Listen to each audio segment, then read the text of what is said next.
Hi, everybody, and welcome to Coach Menachem on this beautiful summer, August 9th, 2026, Shir 283. Thank you for joining us tonight. And we have an amazing program. Again, I want to start everyone with thank you for joining us every week. This is a Sichas Chaverim, a place to talk through important yanim. And Dr. Mordechai Weinberger, a very dear friend of ours, who is from the Miyastim of Coach Menachem, who gave Shir number one. It all started with Dr. Mordechai Weinberger, and he came on many times, and we always are honored when he comes on. And tonight he graced us with his presence, joining us in this summer evening. So thank you for coming, and it's a very important topic. I think it's very relevant to everybody. So I think it's going to be very, very helpful to a lot of people. And thank you for joining. If anyone wants to join the WhatsApp chats, you can please WhatsApp me at 732-314-1710. 732-314-1710. It's a community chat. We put all the information there. And we post all the replays and everything that's going on Coach Menachem line. So please join us there. If you want, you can go also to menachembernfeld.com, to the website, sign up for the flyers and all the information there. And I will post the link for the community chat as well in the Zoom chat.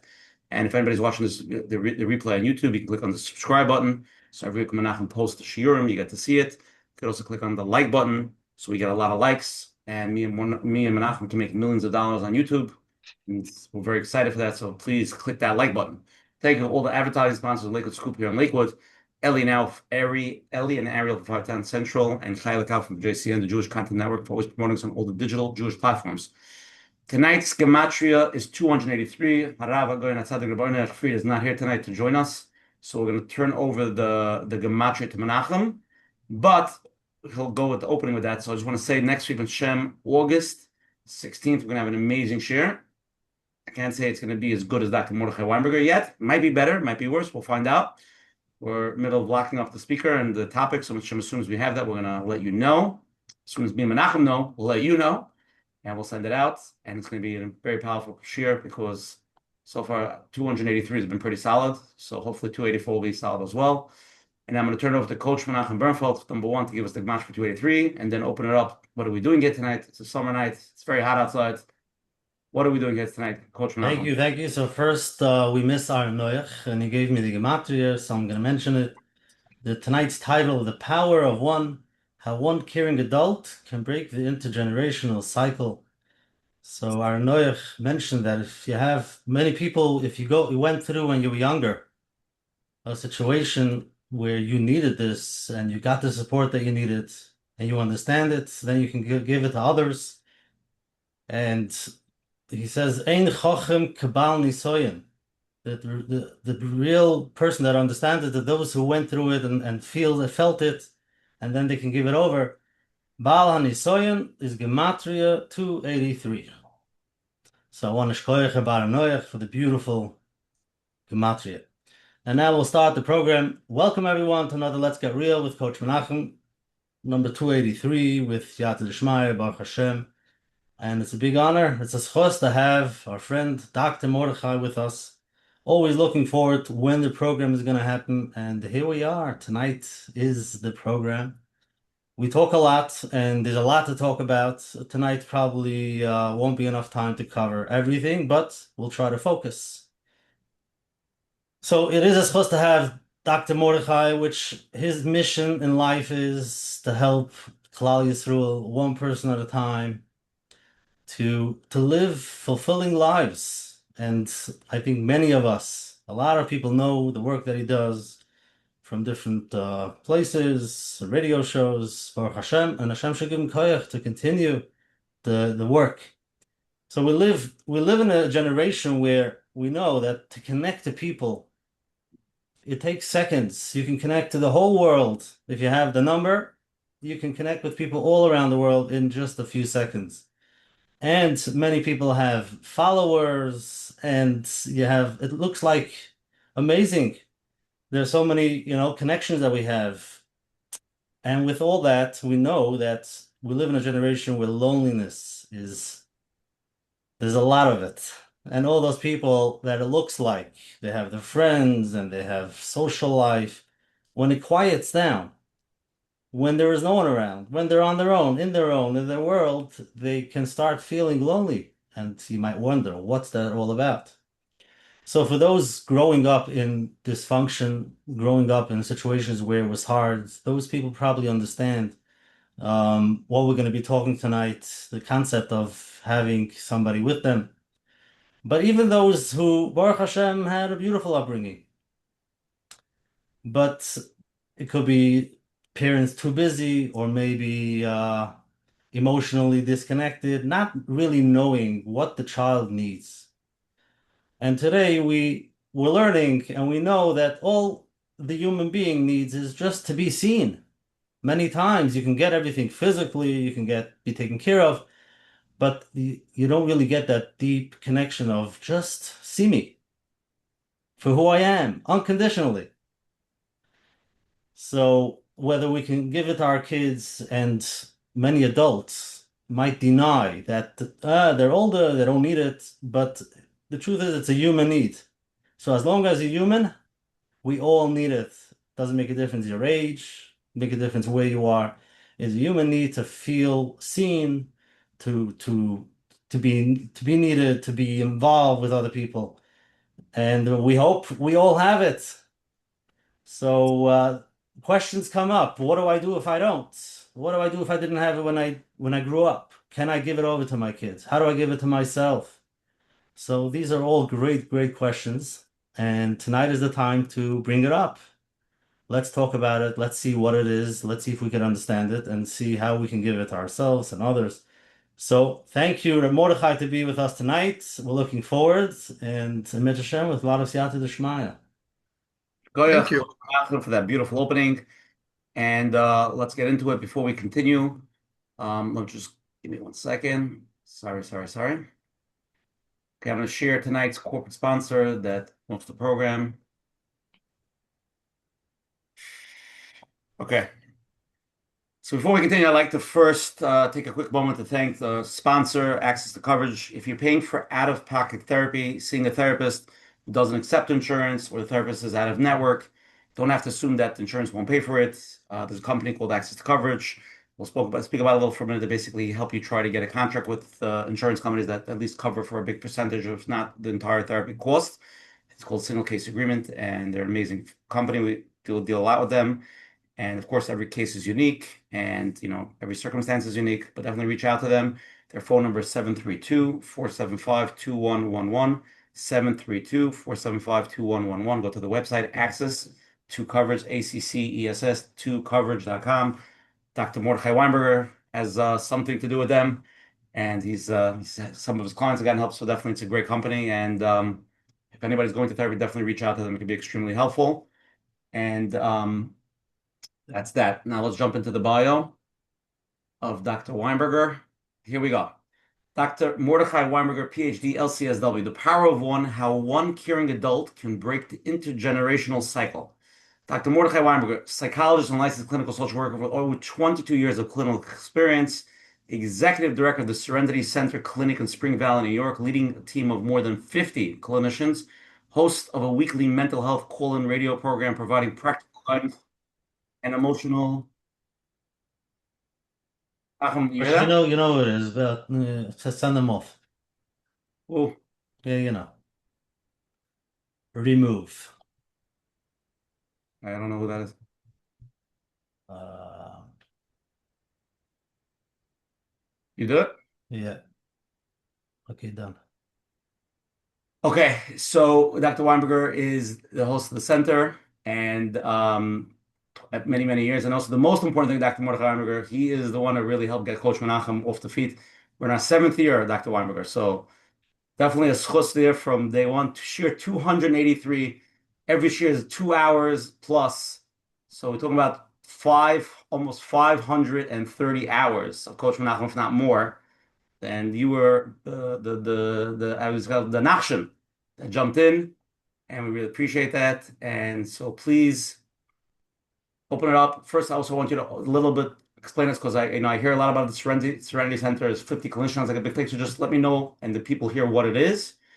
And then let's get into tonight's program. And again, tonight's program, I got a few texts. What is it? Explain me. It's a very powerful topic, and it means a lot to a lot of people. It can be very helpful, and we could really, the point of tonight's program, my understanding is really can make an amazing awareness how we could really be there for people and how it makes such a massive difference for people. So, Dr. Weinberger, PhD, my friend, PhD is not regular, you know what I mean? It's very chashuv, so let's open it up. Thank you, Ushi and Coach Menachem. And just before we start, as of now, Chavra, we'll just call me Mordechai. No doctor, and we got that all out there. I always like starting with a thank you. And first, I guess the corporate sponsor is Access to Therapy. Access to coverage. Access to coverage. And I myself have had several clients that they are extremely efficient, very professional. And we were able to get basically 90% or 85% of the sessions covered fully by insurance when insurance refused to cover it. In fact, there was one time with one client that it was very interesting. We placed the request. We got denied online the next day. They placed a second request, got denied the second day. The third time it was denied. And then within 4 days after that, there was like a special, sort of like a little court case that happens, and then it got approved. After it was approved, I got the first letter of deniability when it was denied. Access to Coverage was able to get it online, see it. That imagine in most other places you would get the letter, then you would then have to send it back as a therapist to Access to Coverage and saying, hey, we got denied. And then they'll say, I'll look into it. They were so efficient, really on top of it. And I highly recommend if someone is paying out of pocket for a therapist and your insurance says, no, I won't cover it, to seriously consider using Access to Coverage. So Ushi, thank you for that. And I really appreciate the corporate sponsor. I also would strongly like to recommend Coach Menachem as well. For those of you that you all know him for years now, as we hear it's 7 years, Coach Menachem, as his name is sort of the title of Coach Menachem, that's what he does coaching. He is a phenomenal coach, very grounded. So we see his wisdom, we see his insight. But many of you are hesitant when we hear the name therapist, and therapist has a scary name, almost as if I have to have a problem, which I'm not going down that path because I strongly disagree. I myself am in therapy weekly, and I do every couple of months intensive, like 8-hour therapy.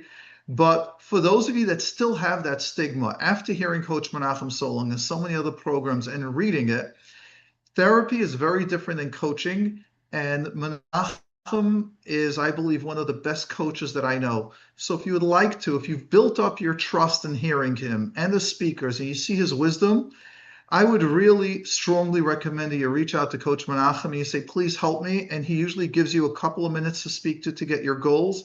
And he helps you get there. And it's very coaching oriented.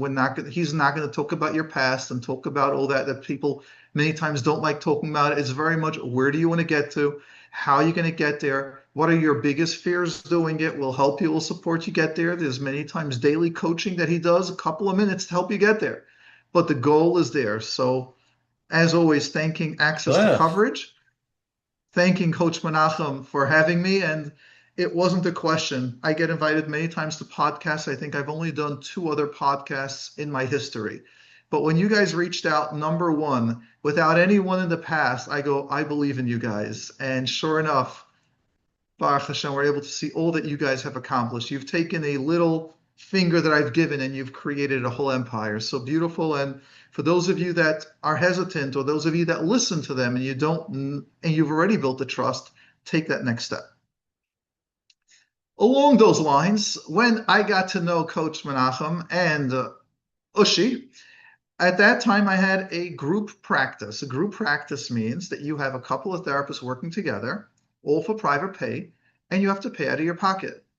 And I had a dream saying we have to get therapy affordable to Klal Yisrael, which is covered by insurance. The challenge is, and I'm not talking about what's now, but in the past, agencies and clinics did not always have the best service where you can get help because there are many limits. The biggest limit is insurance. Insurance coverage to keep an entire rent of an entire agency, supervisors, front staff, back staff. You have no idea what goes into keeping an agency going, plus paying therapists and then keeping them was practically impossible.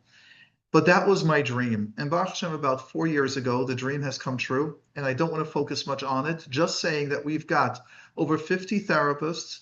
We do no advertisement, so we're full. We try to get people within a week to a week and a half, you're seeing a therapist. And we have therapists of all ages, specialists in all different areas.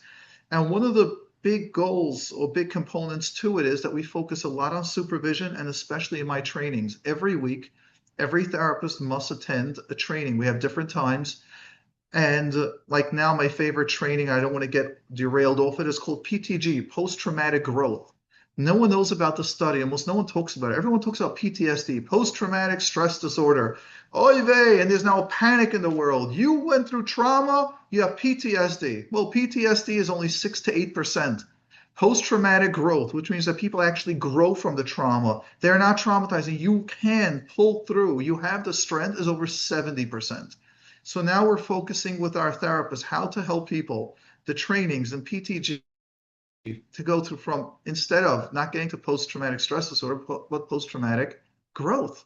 And that's possible. So having me as the vision and having special staffing that we have, and we also pick, in my opinion, from the best therapists. We've got from children, marriage, addictions, especially for anxiety, which is classic anxiety, depression. So just giving the plug that for those of you that are in, it's only 3 counties that we can use: Rockland, which is like the Muncie area, Kings, which is in Brooklyn, and Orange. Those are the only 3 counties that you can come to us. We can either see you in person or on Zoom or on telephone. Those are the options. And if you're interested, if you'd like to get help fully covered by insurance, we take, I think, every insurance out there, maybe one we don't, but I'm pretty sure almost every single one. You could look us up on serenityctr.com, serenityctr.com, or you could call 845-286-2210, 845-286-2210. So thank you for that, and thank you for this little opportunity.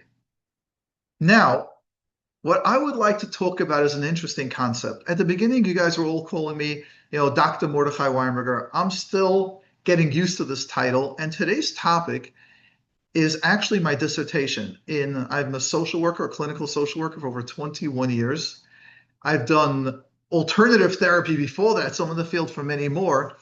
But in order to become a psychologist, it took me close to 2 years of doing something called a dissertation. And a dissertation has over like 150 sources proving my study, what I'm doing, what I'm focusing on. And when I started, I did not expect the results. In fact, you're not allowed to have an expectation of what the results are going to be. But we all have an inclination. We all think, like, I'm doing a study and we'll share what the study is. And the question I started off is as follows. If someone is going through, and I'll explain all the terms more and we'll go into that, but if someone is going through this fancy word called ACEs, there are 10 traumas, different traumas. If someone goes through these ACEs, the chances that they should unfortunately die young, have major medical issues, end up in prison, lots of other challenges. I don't want to go into all of them on air, but lots of challenges. The studies are astronomical.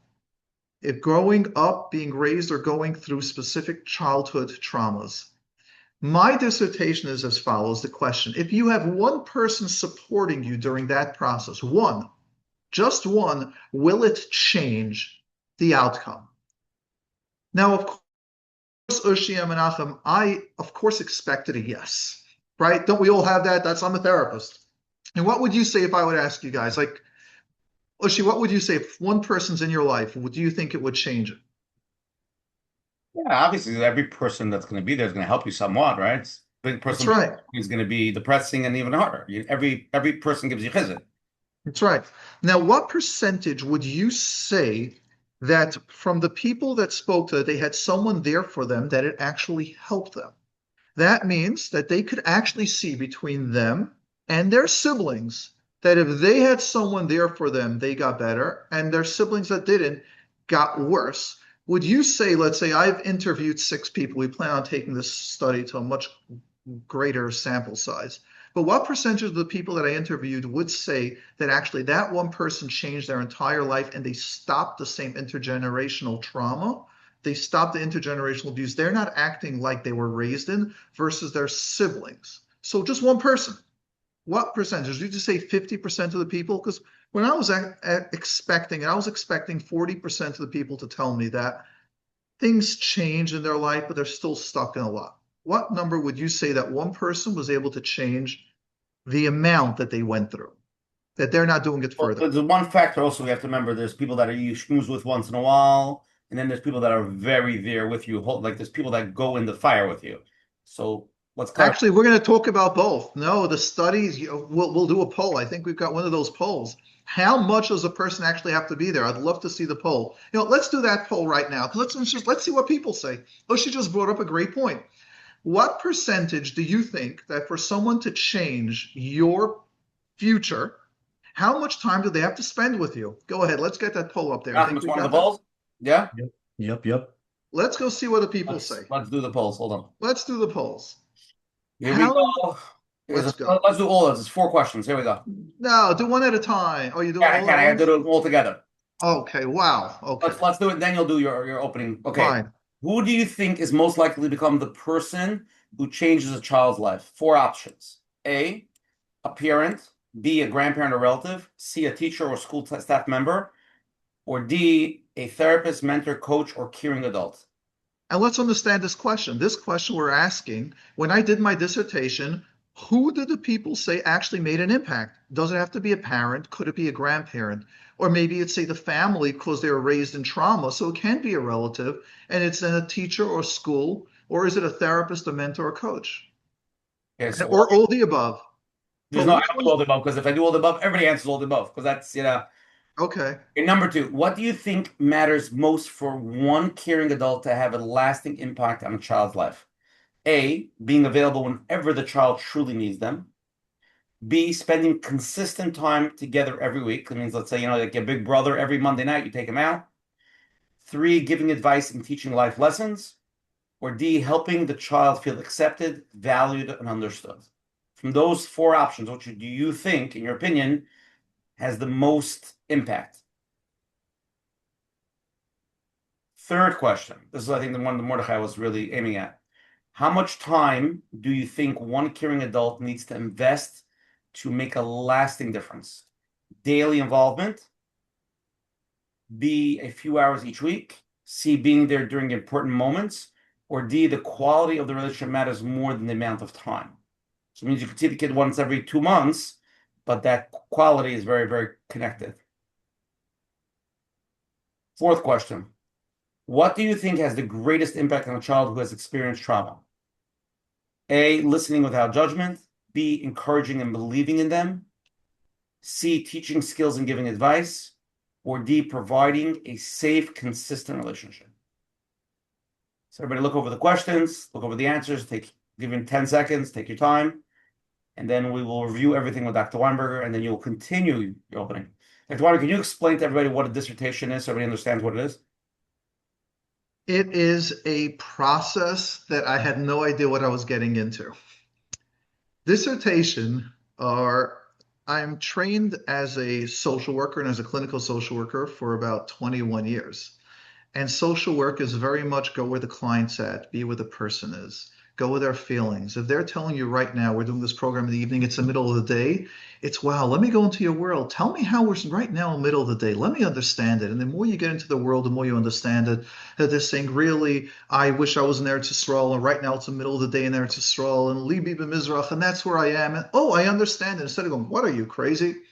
And that's a social work training. And all of a sudden I decided, let me go to a psychology training. I feel it will improve my skills as a therapist and in many other ways. And in psychology, it's no, if you say it's the middle of the day, bring me 10 rayas, 10 sources that actually says it's the middle of the day.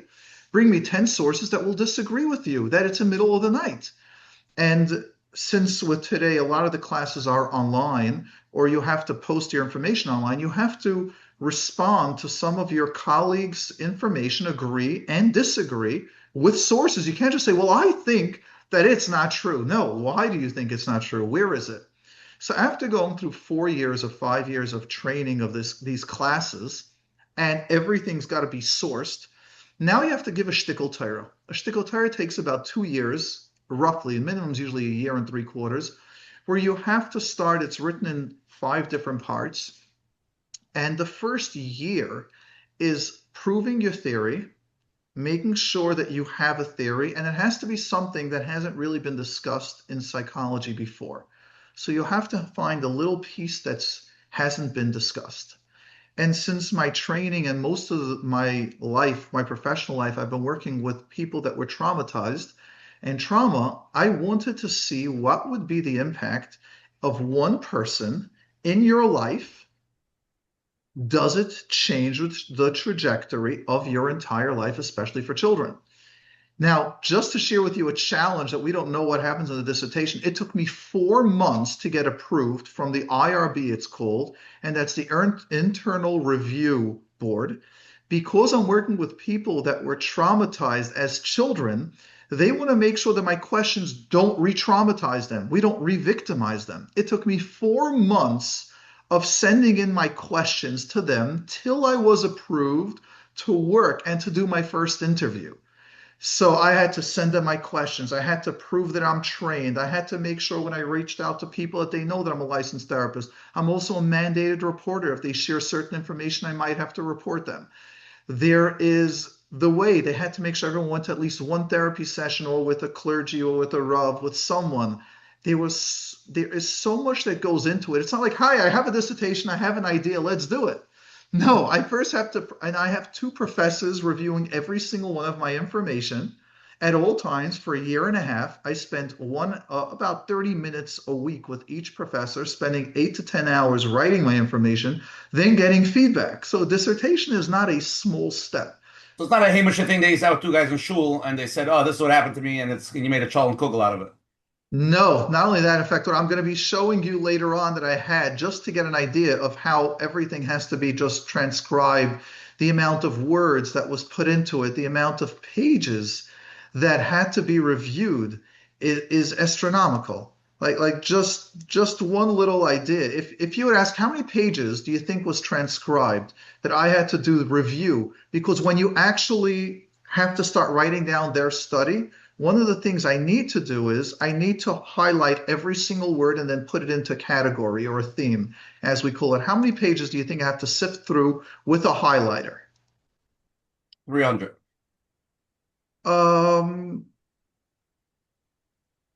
Typed words, single space is 125 pages of going through. It was a lot more because that was a transcribed pages, and then it was more than 500 pages when I had to get like concept by concept and highlight it so I can prove exactly what I did. But actual long word documents was 125 just transcribed. And like, okay, they said this, what's the theme? So just to get an idea, let's say they said I was yelled at home. So now we start going, what was their thing? They're going, I felt terrible. Okay, so I have to write, is there shame? Was there sadness? What was going on there? And then I start looking for themes. So in each person, I had to find what themes were going till we got there. And every one of these have to be reviewed by my professor. It's called a chairperson.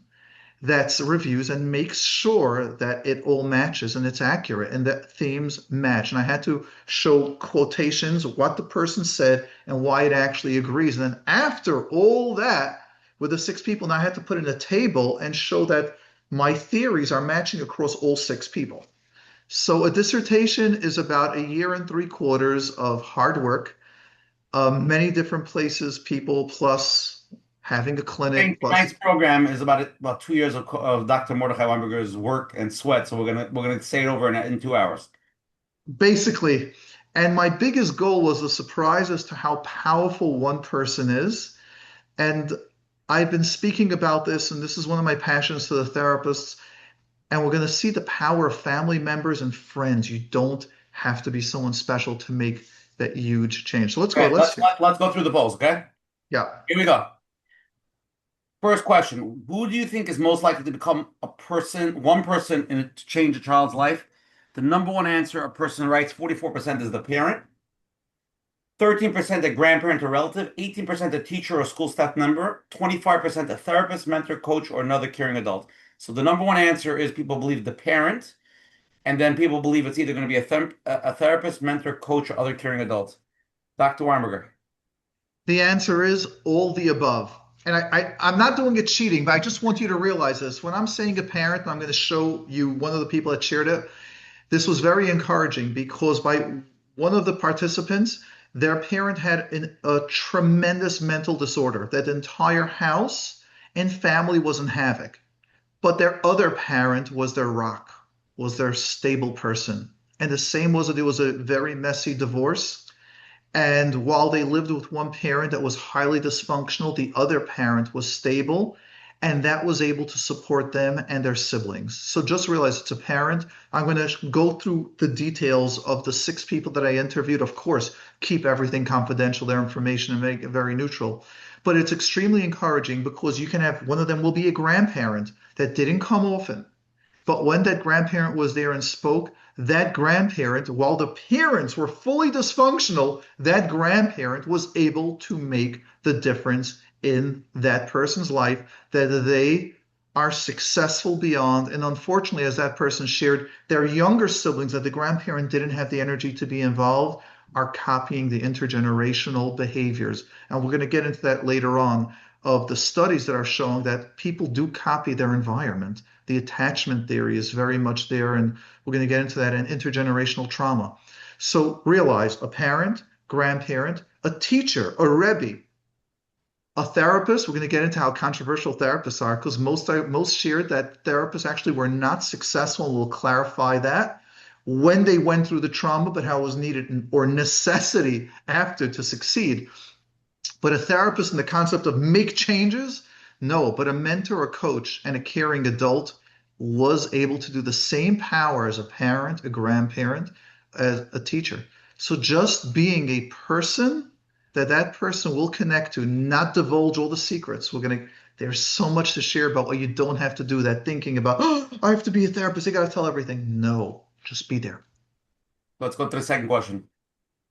What do you think matters the most for one caring adult to have a lasting impact in the child's life? This poll is like, whoa. So being available whenever the child truly needs them, only 13%, 6% spending consistent time together every week, 1% giving advice and teaching life lessons, 81% helping the child feel accepted, valued, and understood. Dr. Weinberger. 81% is accurate. As we're going to go through the studies and the interviews, what each one shared, they did not speak to that person weekly or bi-weekly, every other week. They just knew that they could reach out when they had to. And some claimed it was once a month. Some said it was every couple of months. And then there are times it was very often.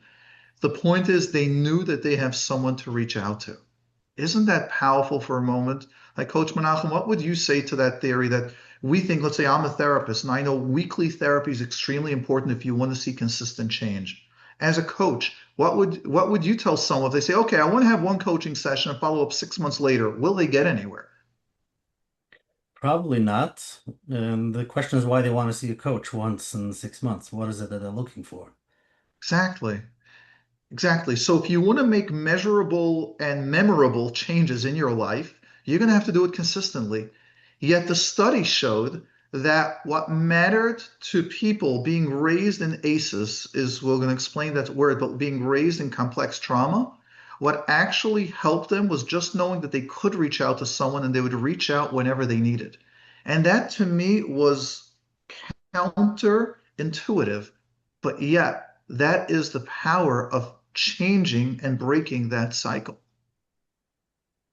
Let's go to the next one. The third question is just as much telling. How much time do you think this one caring adult needs to invest in making a lasting difference? 9% daily involvement, 4% a few hours each week, 12% being there during important moments, 75% the quality of the relationship matters more than the amount of time. I think that really just complements question 2. Am I correct? That's right. But again, think of it as a therapist. I'm going into the study, interviewing people, and I'm expecting needing weekly therapy. Remember, these daily. These are kids that need, oh my God, my father, my mother, you know. That's right. Every day there's trauma. There could be a sibling going through something. There could be major havoc. And I was shocked to find that they were sharing that wasn't what they needed. They needed more the person that they could reach out to when they reach out, and that was quality time. Now, if we just stop a moment here, can you imagine us as parents, us as grandparents, us as brothers and sisters, us as friends? If we just, doesn't have to be weekly, doesn't have to be 45 minutes locking it down, just being there quality time, what does that do? Every one of us can do it. And we can have measurable changes of changing people from complex trauma. Let's go ahead. Let's go to the fourth one. Fourth one is just saying the same thing, a different version. What do you think has the greatest impact on a child who has experienced trauma? 15% listening without judgment, 18% encouraging and believing in them, 2% teaching them skills, 64% providing a safe, consistent relationship. And again, this is a cheating question because they're all accurate. Listening without judgment, encouraging, and teaching them skills is true. All these answers are right. That's right. But the 64% is the accurate one. That's it. The one that's hitting on the That's home it. Providing a safe and consistent relationship that the person knew that they can reach out to was the secret. And this was, to me, mind-blowing. Remember, coming from a therapist, let's say coming from a Coach Menachem, that we will, when you want to see measurable change, if someone's struggling with depression, someone's struggling with anxiety, someone's got trauma, someone's got a marriage issue, you don't just say, okay, tell your wife you care about her and you'll come on time. You're always coming 3 hours late and you'll come 20 minutes early. Saying that to the person is not going to make the changes, but the weekly follow-up, hearing how it means to your wife that she sees you putting in an effort, how you're telling your wife, can you please give me more respect? Can you understand me? Can you care more? Can you validate? And then the wife is, and if that's where she struggles, weekly sessions will give her the skills, we'll give him the skills, we'll have them connect. And to me, hearing this during the question, during the interviews is mind-boggling. Truly is. So now let's develop this question or this topic a little. Let's understand that intergenerational. Okay, we're back to your opening. Okay, we're stopping the poll. I think you said a lot, and now let's continue your opening. Let's go, but I'd like to have a little bit more participation from you guys now. So let's try this. Intergenerational trauma. The studies show it across the board that it's real. That means if someone is raised in trauma, the statistics are showing that they are going to unfortunately continue the unhealthiness. We see that in alcoholism. If there's someone raised in an environment of alcohol, of an alcoholic. I think we all have to admit, I'm sorry, I'm opening the conversation a little bit, that everybody who's raised with their father and mother, we all say we're not. And as adults, even though we don't exactly mimic every exactly behavior because we're much better, we're much smarter, we see when as we get older, we do mimic parts of their parenting and parts of their thing. It's in us. And some of these I'm not even talking about, like, forget about trauma, not trauma, just it's in us, right? We're raised with these people. Right.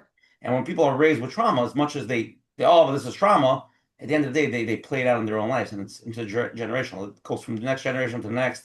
We see this over and over again. It's a little different because they're raised in different tukufas also. So it plays out a little different. But that's right. In concept. Sorry. Right. And to add on to just what you're saying, sometimes we see in intergenerational trauma the exact opposite. So let's say someone was raised in an environment where you never got any attention from your parents or from your environment.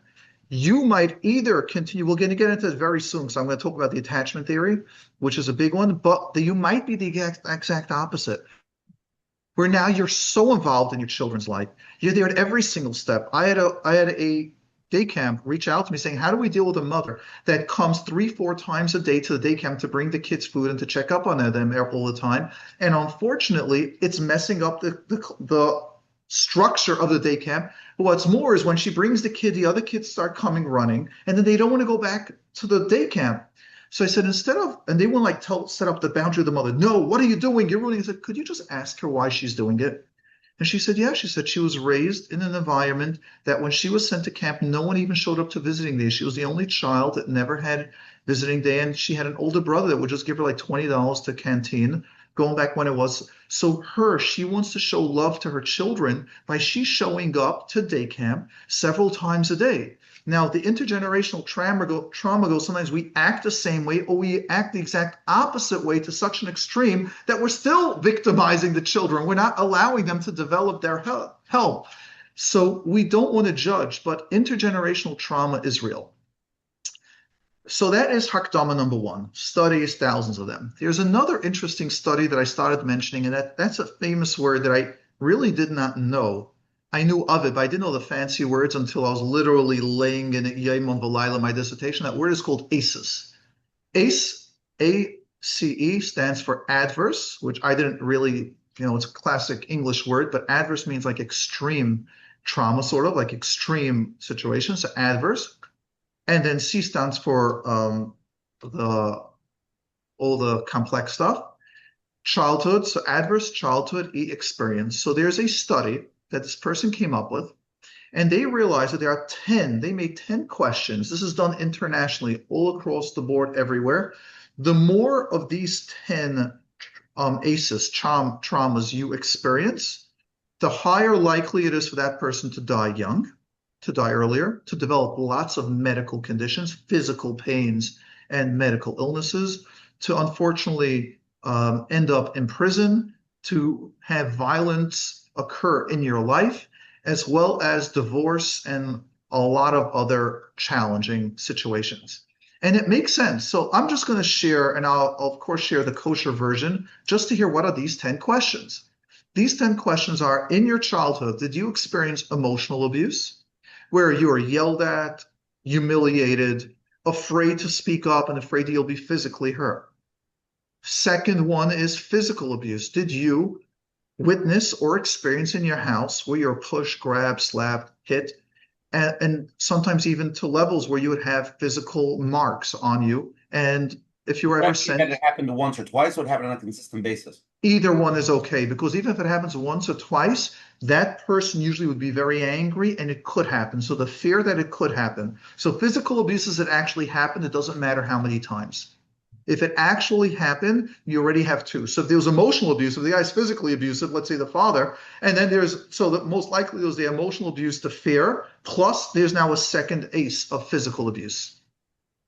The third one is the abuse. We'll just call it that way since we're dealing with the frum world. But if you experienced that abuse, then that is a third one. The fourth one is emotional neglect. That means that you were not given the emotions that were needed. So if you weren't, when you weren't feeling well, if things weren't happening, you weren't told you're special, you didn't know you can succeed. Complete emotional neglect. Emotional neglect means the parents didn't do any negative; they didn't do any positive. So That's right.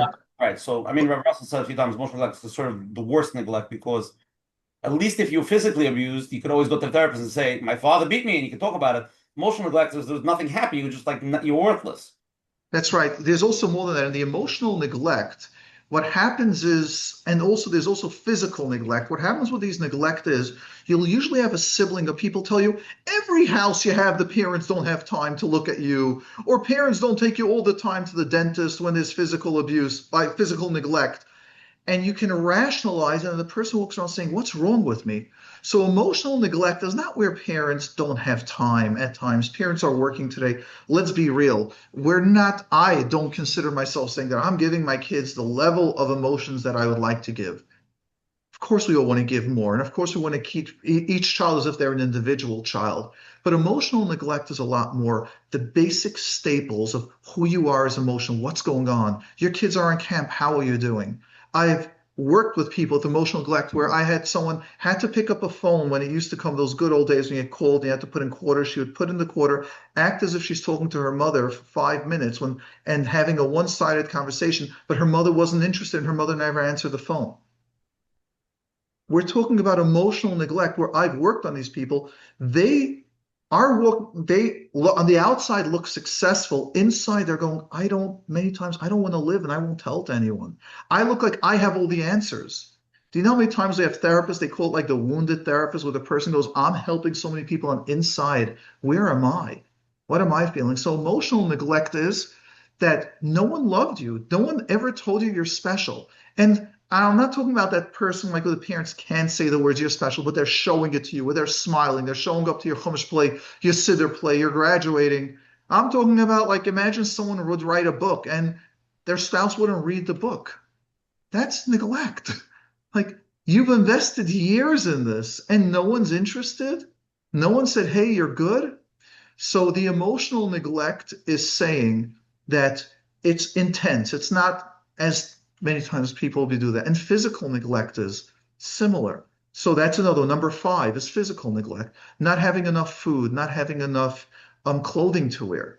I've had boys tell me that they had to put on their sisters, tights because they didn't have it, but because they're covered by pants, so no one knew about it, but they were ashamed deep down. The mother couldn't take care of things. Father was just struggling just to cover rent when they were evicted from houses, from their apartments many times. So there is physical neglect, and it happens in the frum world.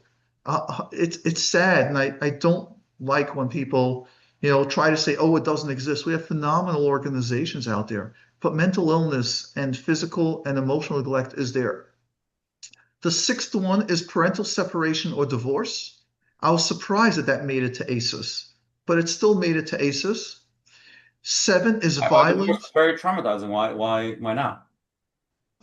Because in today's generation, where let's say in America, there's those that are married, there's a 50% divorce rate. And those that don't even get married today in America, like I would almost want to see the statistics of what people would say, what an average child in the American system would say, how many are living in a current home with their original biological father and mother. I wonder what that statistic, what that numbers would be. So when it's almost out there to a large percentage, where you say 50% of families in America of marriages are divorced, I was surprised that would be considered. Remember, this isn't like a trauma. This isn't difficulty. This is adverse. This is enough to say that if you go through this, a number of these, your life expectancy goes down. Of course, without intervention. We're not talking about with intervention. We're talking about those that had no intervention. The 7th one is violence toward a parent, toward a mother. So if there was really toward a parent as well, to any parent, to your significant caregiver, if there was violence there. 8th is if there's a household substance abuse, from alcohol to drugs. 9 is a mental health issue in the household, if a parent or a sibling has a mental health issue. And the 10th one is if there was someone that was in jail, incarcerated. The more of these that we went through, that we experienced, the more we will understand why we sometimes feel so pained, so empty within ourselves, when on the outside, everything looks great. Well, let's just stop here. So these ACEs, I'm studying people that went through at least one of these ACEs that were impacted by it. And now my question is, if you had a person in that life that would help you, and I want to just pause a moment and understand that there's one more theory that was important to put in, and that is called the attachment theory. How many of your programs, Ushi and Menachem, were the attachment theory discussed? A few. A few.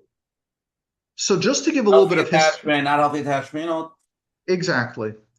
So let's just explain in short, because this is a theory. Last week, back to sex about a child when he was young on a healthy attachment. It was one of the share last week.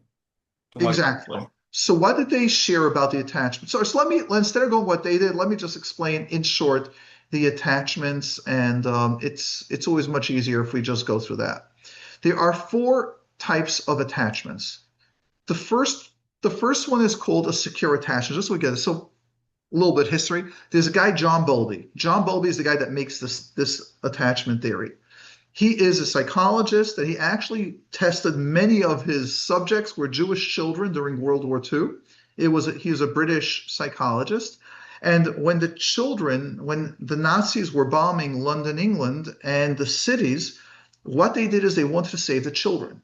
So they moved the children to the countryside. Almost, they said, like now everyone's going from Brooklyn or wherever, and you're going up to upstate New York, or you're traveling to wherever you're going.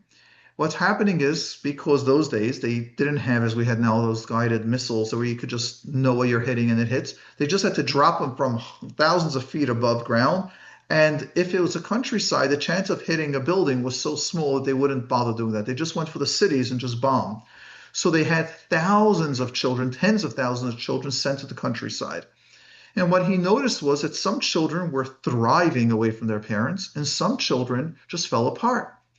And what he developed then was called the attachment theory, and then it was then further developed by Dr. Amesley actually, and she is an American psychologist, and she took the steps much further, her study, his theory, and that's what made it today. And in marriage counseling, they're focusing, EFT is a very powerful marriage system working about the attachment theory. So there are 4 types of attachments. There's something called a secure attachment. Secure attachment means the parent, you love the kid, you're there with the kid. Now, when the parent leaves, the kid gets angry. The kid cries. I lost my parent. I lost my secure. So a secure attachment means the child's able to feel connected when they attach, cry when you're leaving the parent, and then when you get back together, the child is upset at the parent. How dare you leave me? Share their disappointment, their anger, and then be able to repair and then connect. So that's a secure attachment. Then comes the anxious attachment. Anxious attachment means that parent is there sometimes. The parent is there. Now, sometimes the parent is not there. And the child isn't so sure when is the parent there, when is the parent not there. And the parent also is going to use the word anxious, isn't really paying attention, isn't really cognizant of the child. So what's happening is that right now there is a gap. So I just want to give one more muscle. I love the concept, and it makes it so much easier. Imagine an emotional gas tank. So in the secure attachment, a child's in the room, they're seeing other people, and they think of a 2-year-old, they run to their mother or the father and they're there. And as they stay there longer, they feel more and more secure. Now they could travel and explore the room. And then they get nervous, a new person comes, they run back to the parents. So it's almost like you're emotionally filling up the gas tank for this child to be able to search and to be able to move forward. An anxious attachment is, I have my parent, but I don't always know. So now when a new person comes in, I stay next to my parent and I start clinging to them. Notice the anxiousness. How many times we have now parents that kids are in camp? And it's normal to be nervous the first couple of days, the first week. But what about those children that are 16 years old and they still, I don't want to call children, teenagers, young adults, so they can't be away from their home? This is now where we start exploring what's going on at home. Is there an anxious attachment where they are at the parent, they always need the parent, they're becoming clingy to the parent, but it's not fulfilling that gas tank that they could be on their own. So that's more an anxious attachment. They have the parent, but the parent isn't really giving them that attention, that care. They're not working through their issues. Sometimes they're there, sometimes they're not. So the kid never feels secure and can't develop on their own. Then comes the avoidant attachment. The avoidant attachment is that parent or significant caregiver that's not paying attention to the kid. In the old days, they had a diagram where they're reading a newspaper. Yeah, just get on. Today, they'll be scrolling. Well, how was your day? Or the kid comes home from school. Oh, very good. You're hungry? Okay, take something from the fridge. The avoidant attachment is the parent that's not spending time with the child. And in fact, I once heard a great example over the last couple of years where a husband was coming into marriage counseling with the wife, and the husband saying, my wife isn't interested in me. I come home and she doesn't talk to me. And the wife responds saying, if you need love and attention, go to your mother. What do you want from me? I instantly knew at that intake from the way the relationship that this woman was raised with avoidant attachment. And when I asked, tell me about your parents, my mother, she's running an organization and it's amazing. And she's at Tzadekis and she's helping thousands of people. But at home, she wasn't there. So if there's an avoidant attachment in your being raised, you're starting to find children clingy, needy, figure it out on your own. What do you need me for? Oh, and then these are the people that say, in the old days, you just gave 2 slaps and you managed on your own. No, you were crying at night. You were begging for attention. You were jealous of all that. But now you're not able to give it and you're justifying it when kids are wanting it from you, that why you can't give it. That's the avoidant attachment. And the disorganized attachments, unfortunately, those that were raised in environments that weren't safe, like ACEs. And that's where I didn't get love. You didn't get love. There were fear. There are times you didn't know what parent you're coming home to. Are you coming home to the parent that's going to yell, scream, hit? Or are you coming home to the parent that's today's, hi, everything is wonderful and nice and let's go out somewhere? And that's a disorganized attachment. So in a dissertation, I have to bring down the theory, but because, as remember, as I shared at the beginning, how strict the IRB is, the internal review board, to make sure that I don't traumatize people that I interview, I was not allowed to ask them about any of their anxious, any of the abuse or what they went through. But my question was, if you had a secure attachment, someone that was in your life, how would that impact you? So now we've got my dissertation question. Intergenerational trauma we know is real. ACEs we know is real.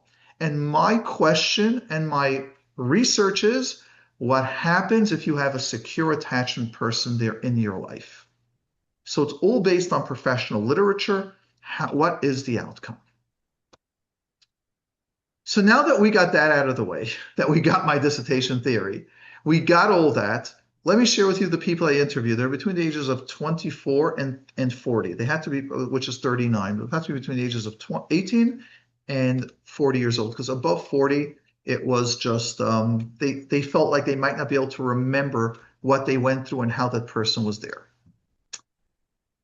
So now there are 4 steps that everyone shared when the person connected.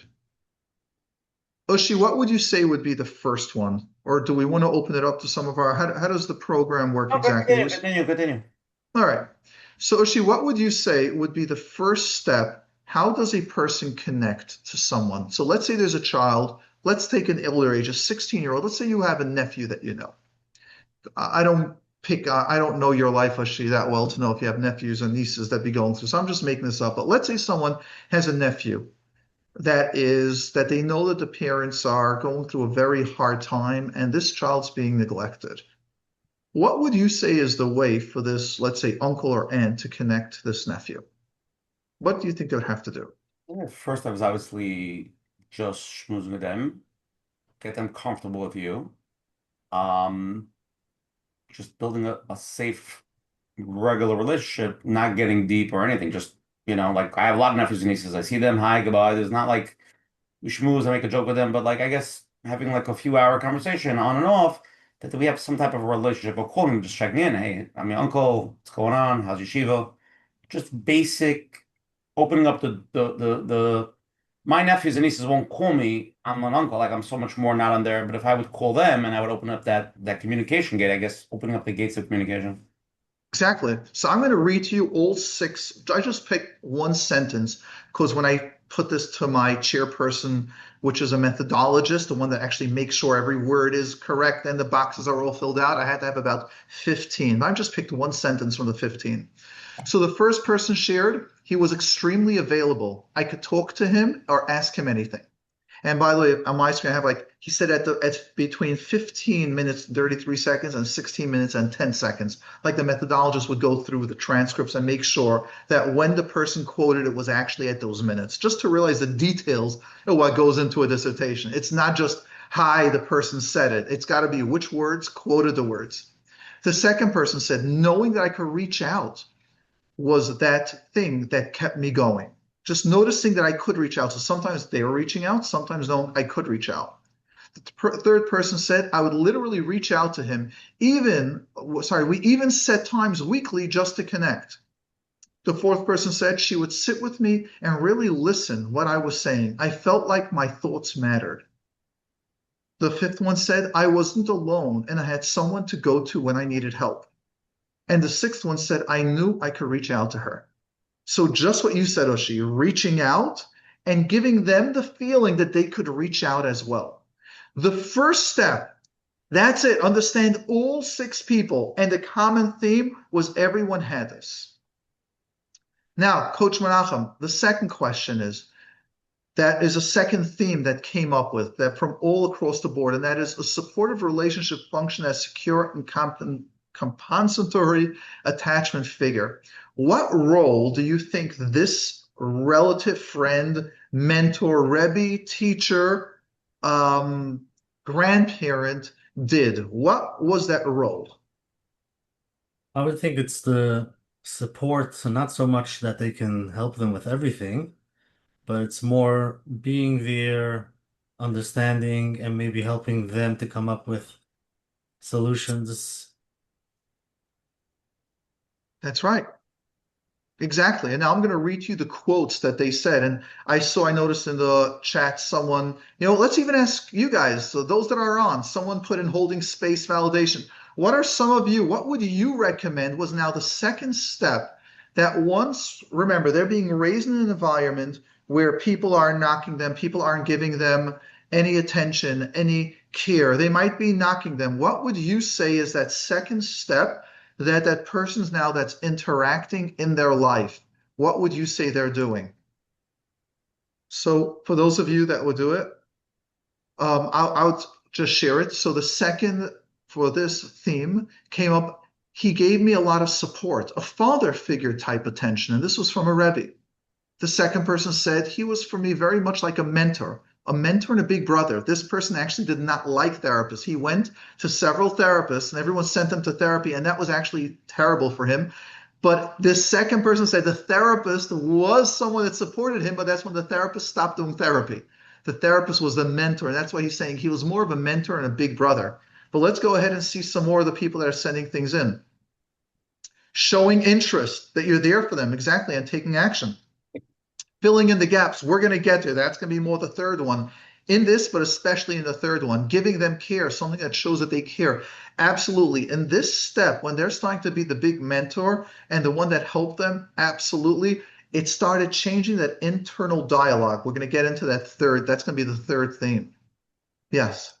Another one said, I felt safe and seen, secure and soothed with him. That's more like a mother role. Could you imagine what it's like? This is after you connected.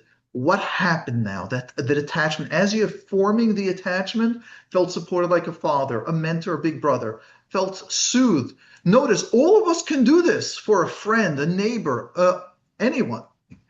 Then there was the fourth person said, she believed in me. She praised me. She was proud of everything and anything that I did. I was the most amazing person in the entire world. This is how you're starting to form that attachment, that place, which is now going to start in the third level. It starts impacting their view of their world and of themselves.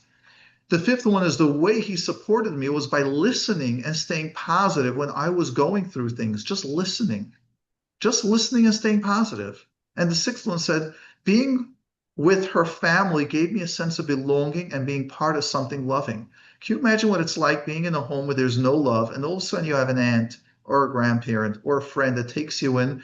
And in a lot of the care of organizations or a lot of the yeshivas where the kids are struggling, they're in a yeshiva and Shabbosim, they're by the rebbeim. This having a sense of, wow, I'm actually in a normal environment. I'm a functioning, healthy. I don't like the word normal. I don't believe anything normal is relatable to, but I would focus on a caring and loving environment. Now, let's go ahead and ask everyone, those of you that like to put in, let's go read your responses. What would you think is a way, because here's the third step, the third theme that came across from everyone is that it started changing their views of themselves. What did you or what did that person do that they went from feeling I'm the cause of all the difficulties, I'm the cause that caused all the pain, I am the person that if I wasn't around, it would have gone better, or had I behaved better, had I taken care of more people, had I done something different, the environment wouldn't have been that way. And now that's in their brain. What do you think happened? What did the person do to help that? And let's go ahead. Let's get your comments in the chats. Let's get your views, your voice. So someone share this. I feel like Mordechai. Yeah. Pause you for a second, okay? Sure.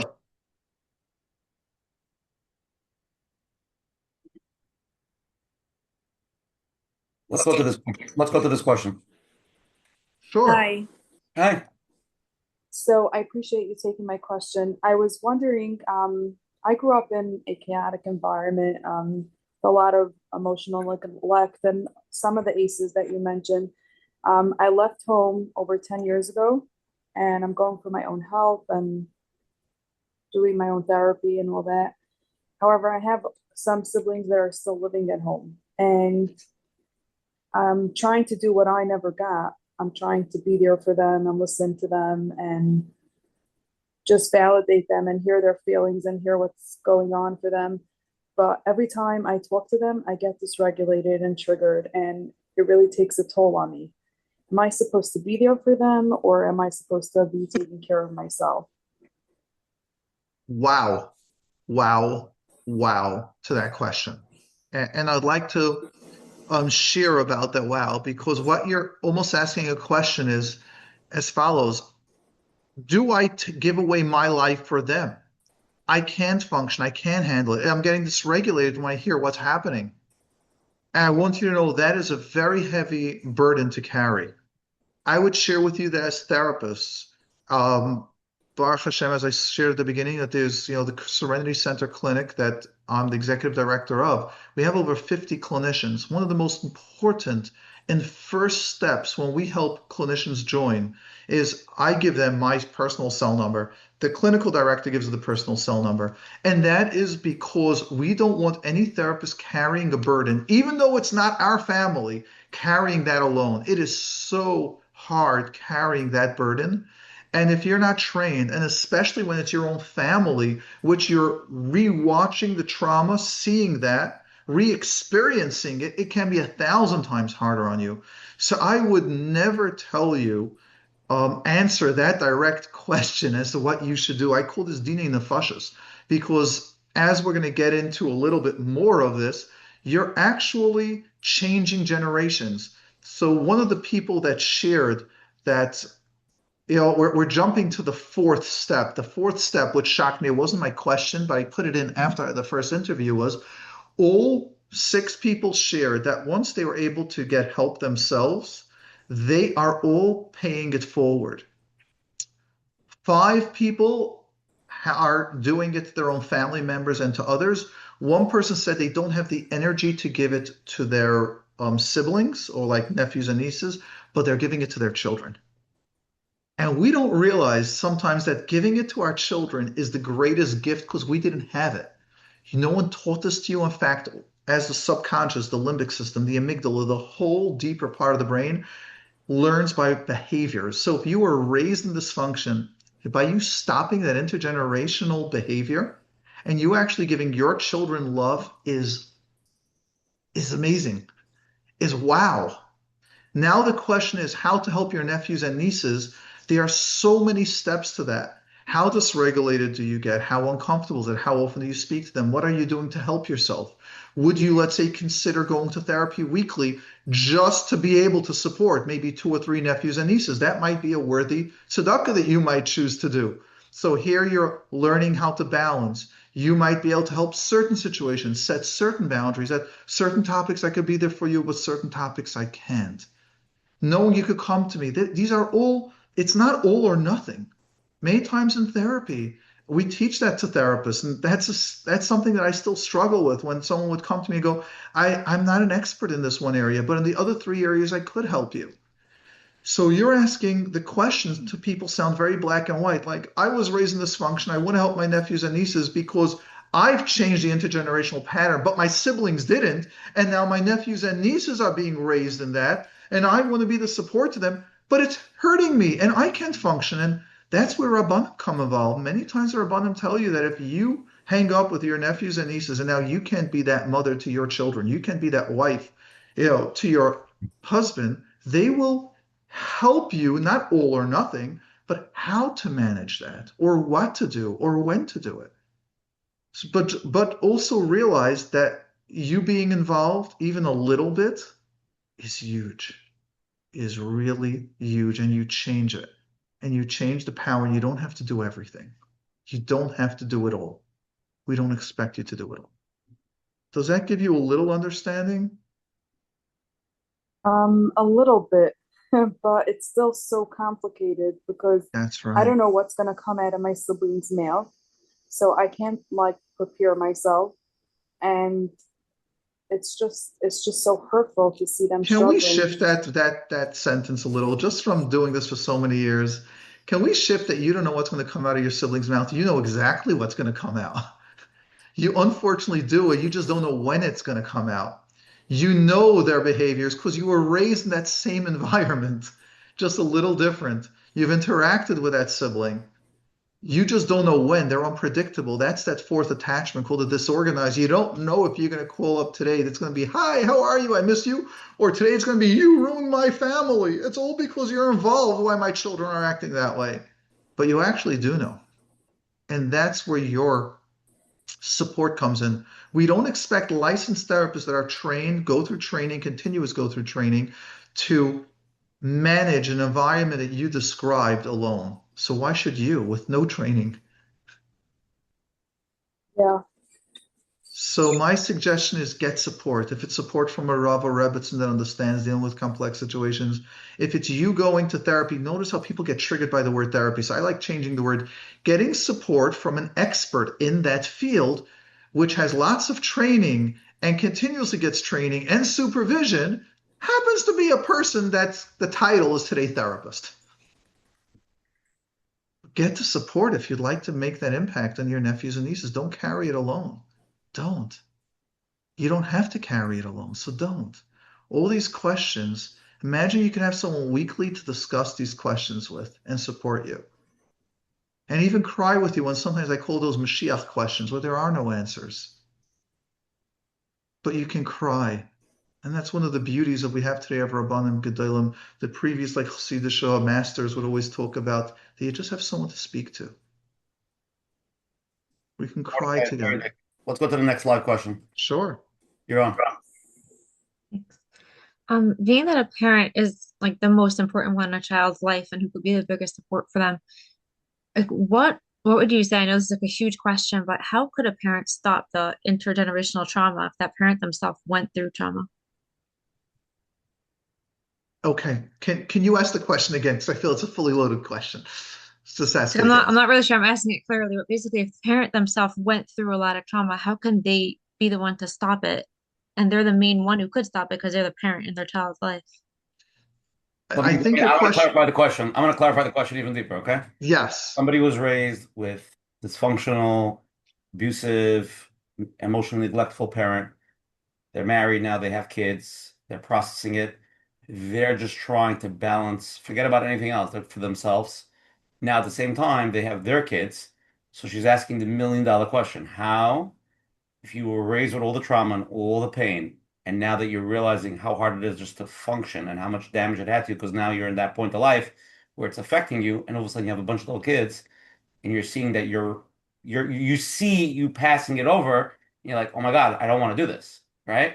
You know, like the parent that the kid always gets beaten, and like, I'm never going to touch my kid, and then all of a sudden the kid gets upset, he gives him a slap across his face, he's like, oh my God, I just did what my father did to me. Like, you know, that feeling. So how Yes. do you fix intergenerational trauma? So I asked this question to all 6 participants because I'll jump ahead. After the interview, I was very disheartened as a therapist. And I have to be honest, I asked them all the same question. And why is that? Because they all shared that when their family members or the schools pushed them to go to therapy, therapy actually wasn't successful, it was counterproductive. They were pushed to talk about what was happening at home and they didn't want to discuss it. They were pushed to do trauma therapy and they didn't want to, and they actually didn't like it. So I asked all 6 people, you realize this is a therapist interviewing you that does therapy all day.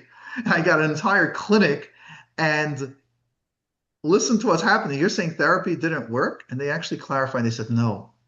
They said during the trauma in the environment, they just needed someone to speak to, someone to share and someone to listen. They didn't feel learning the skills then that they were able to challenge the parent. They were able to create all that light. They felt they were too young. But here's where the catch came in, and that's exactly the answer to your question. They said, but once they left the environment, and here's going to be a plug to Coach Menachem, once they left their environment, as Ushi said, they were missing basic skills. That means, let's just imagine this. Let's say you're raised in an environment that the mother never made supper. Theoretically, you should know when I'm a mother, I want to make supper. But if your brain, the limbic, the subconscious, did not actually have a mother make supper, you're going to be busy cleaning, speaking to friends, be on the phone, and supper will not get done.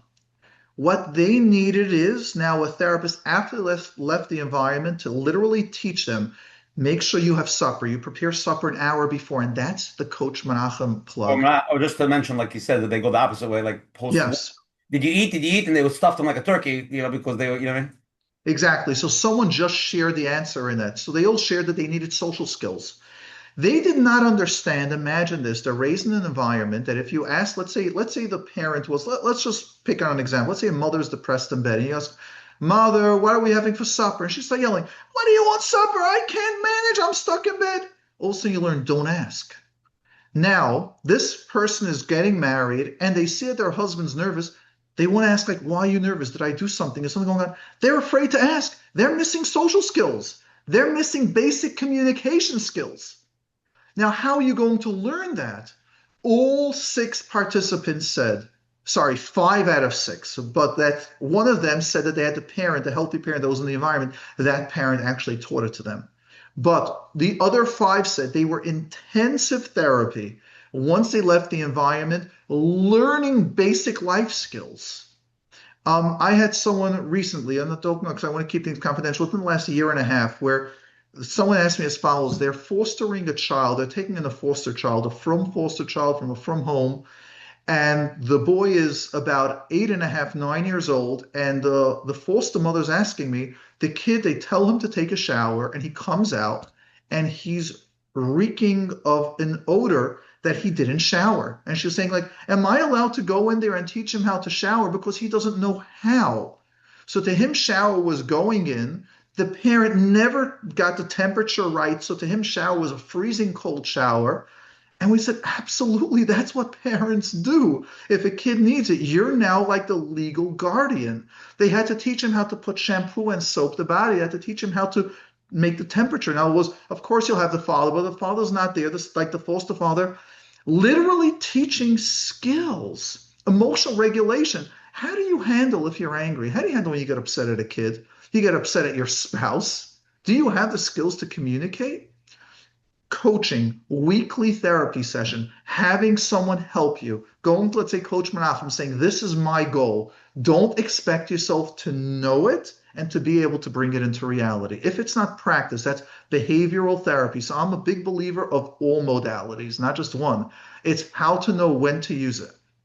I would like Menachem, can you please answer that question? So if someone is saying that, Ushi, you yourself know a lot of people that were raised in trauma, can you do it on your own? So the bottom line is people are raised in trauma, and everybody, you could always say, people are texting, oh, what could you expect from your parents? They were raised in dysfunctional, like they're going to be dysfunctional. Yeah, I mean, it's not your fault, but it's your responsibility to fix that. So if it's your responsibility, you got to do it. So it's a challenge, and obviously it's like learning different skills, and you got to put in the work. The work can come from therapy, it can come from reading books, it can come from just breaking yourself. But yeah, it can be done. And the people that do that are amazing people. I watched this clip. I wish I could show it. It's a bunch of African Americans, and the father standing with a bunch of his kids, and he said, everybody take one step forward if your father came to your graduation. And you see all the kids taking the step forward, but the father standing by the door. Take one step forward if your father was always there for you. Take one step forward if your father paid all your bills. Take one step forward if like all the things that he did for his kids, and the father was by the door because his father didn't show up, his father was never there. So he fixed intergenerational trauma. So it could be done, it should be done, and you have to realize it's a tremendous process. And yes, most of the times your siblings don't do it, and a lot of times, like this girl said, like you'll watch your siblings. One of the things that you have to do is, like, the ship sometimes has holes in it, and you can't stay in that ship. It's going to sink you also. So you have to do what you need to do for yourself. You need to get the help you need. You need to move on with your life. And when you're healthy and you're strong, you take on with healthy boundaries, which you have to learn because you don't have it, what you could do and what you can do. But it could be done, and you should be done. And just saying I can't and I give up and it's everybody else's fault and what should I do, and it's not going to get you too far. You're just going to have the same life as your parents had. I mean, they lived their life. They had many years of suffering, and their kids all, are paying the price for it. And you have kids and you have your price for them. Listen, we have, we're making like so amazing. There's people that came out of the Holocaust, right? That they lost their whole family, they lost their siblings, they lost their parents. They didn't even have parents take care of them. They were raised running around with nobody, and they were the most amazing, loving parents, grandparents, and they're amazing people. Yes, they couldn't talk about the war, and they had some defects, and what do you expect from them? But if you look about the amazing parts of how they raised generations and generations, and obviously God blessed them with unbelievable bracha, right? We see these older men, already, like in the 90s, and they, had these beautiful families afterwards. Took a tremendous amount of work, and they weren't healed. And I mean, Mordechai, I'm sure you know, like all those Crusaders of ours, right? They were amazing people, but you couldn't talk to them about the Holocaust. Some of them couldn't hug their grandkids. Some of them couldn't do certain things, but they did. They built from bottom up. So it could be done. It should be done. It's a lot of work, and the excuses are good, but it's not going to get you too far. Yes. And Coach Menachem, how would you say if we would want to, like someone asked that question, and you're a huge proponent with mindfulness as well as coaching, how would you say, how does someone learn these skills that they weren't taught? So yeah, it is a new skill. It is a new skill, and the awareness is always number one. If you're aware that there is something wrong, you want things to be different, things to be calm, you want things to, work out, it's not working out the way you want. So once you're aware of that, the first step is reach out to someone, just talk to someone, and then eventually you can see what you can change. What are you doing that you want to do different? And eventually you learn the new skill. It's a new language, new skill, and it could be learned. And I've dealt with many people, and whether it's myself, the people that I sit with, many times it's just listening, seeing what's going on, and they're aware. And they have answers. It's not like you really have to. We're talking about normal people. It's just that they saw something different and they would love to do it a different way. Yes. So talk about it. But now, what would be your coaching? So let's say a parent would come to you. Let's say someone would come to you saying, I was raised in an environment where when when things don't go our way, we get angry and we blame people. And I always was upset. And I don't like talking about parents because the Mrs. Kibbutz, so let's talk about an older sibling. So I see this older sibling that always gets angry, and I was raised that way. And I said, when I'm going to be a parent, I'm going to be calm. And now I still get angry. What's a coaching process that you would help when the person, like you said, so the first step is awareness. So now they're aware that their kid is asking something and they're getting angry instead of being patient, or their kid spilled something. And instead of saying, yeah, kid spill, it's like, how could you spill that? And now they're realizing, oh, but that's what my older sibling, like quote unquote, did. What would you do in a coaching method? So we can first picture, draw the picture of what you want it to look like when that happens. Then we can do visualization. We can see what the triggers are. But the main thing is to know what you want. And I would always tell them, don't expect it to happen in one day.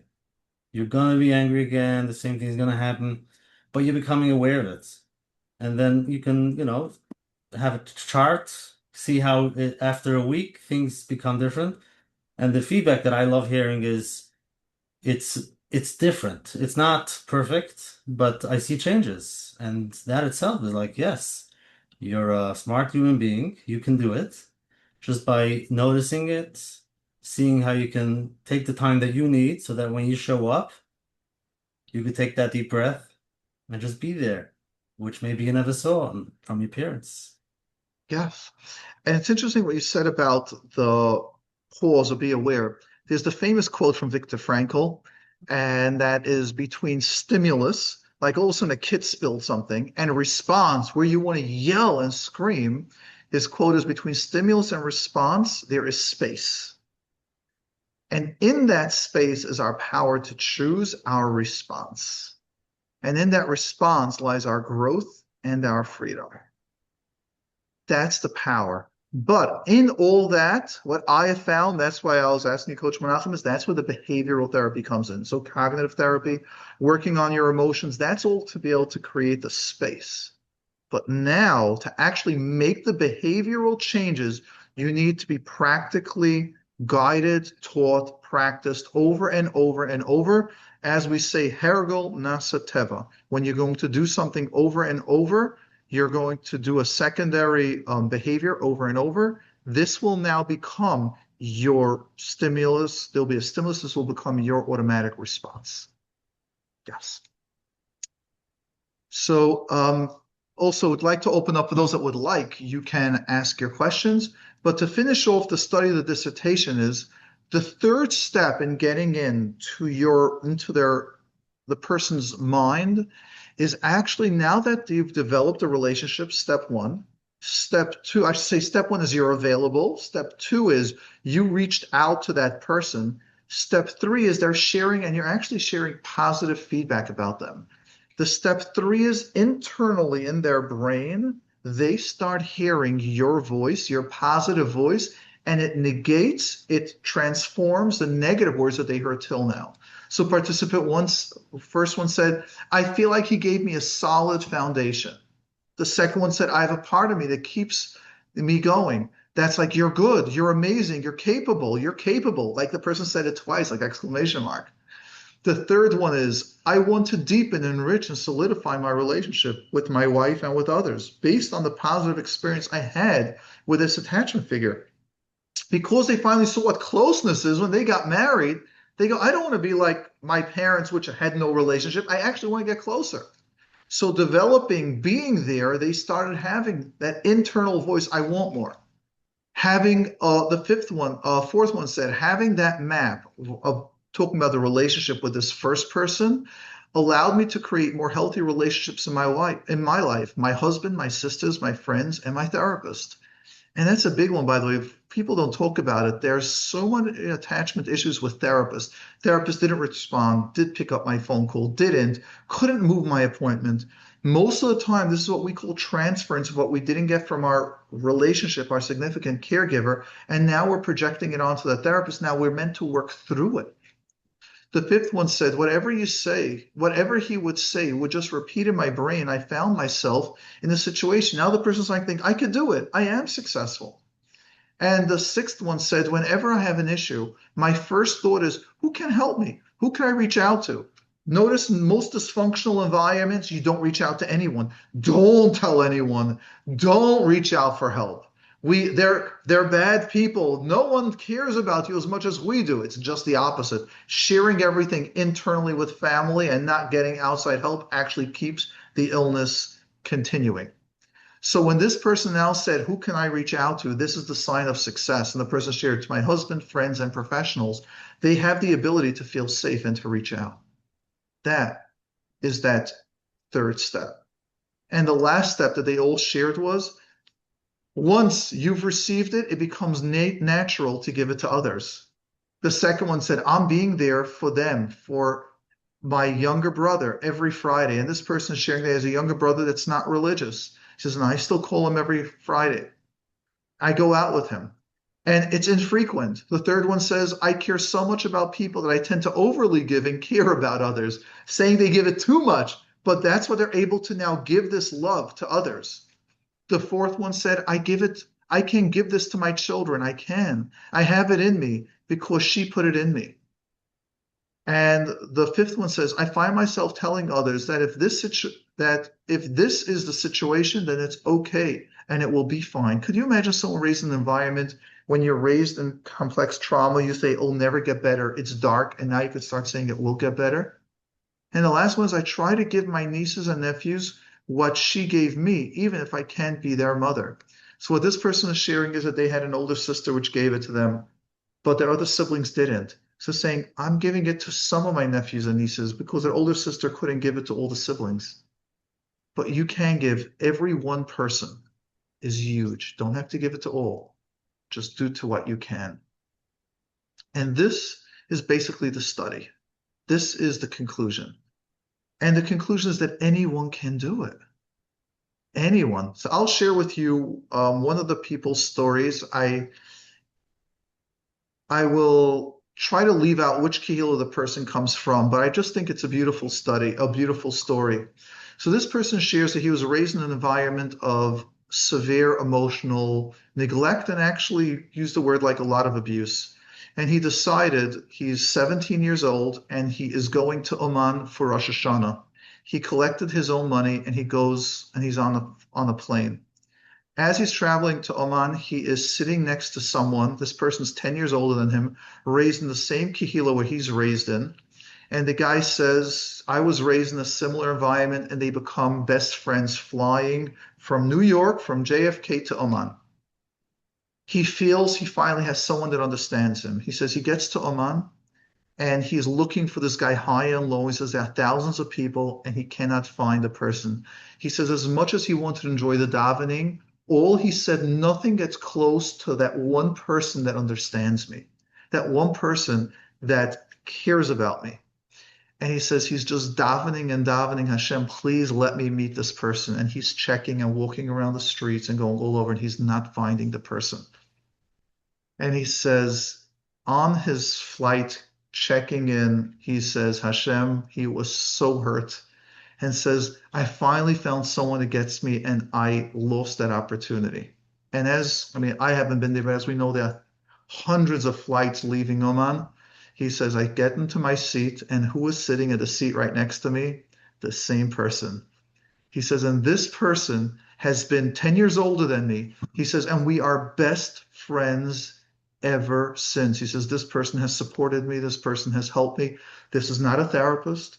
This is not his family member. This is no one from anything. A random person on the plane sitting next to you can be that person that will change your entire life.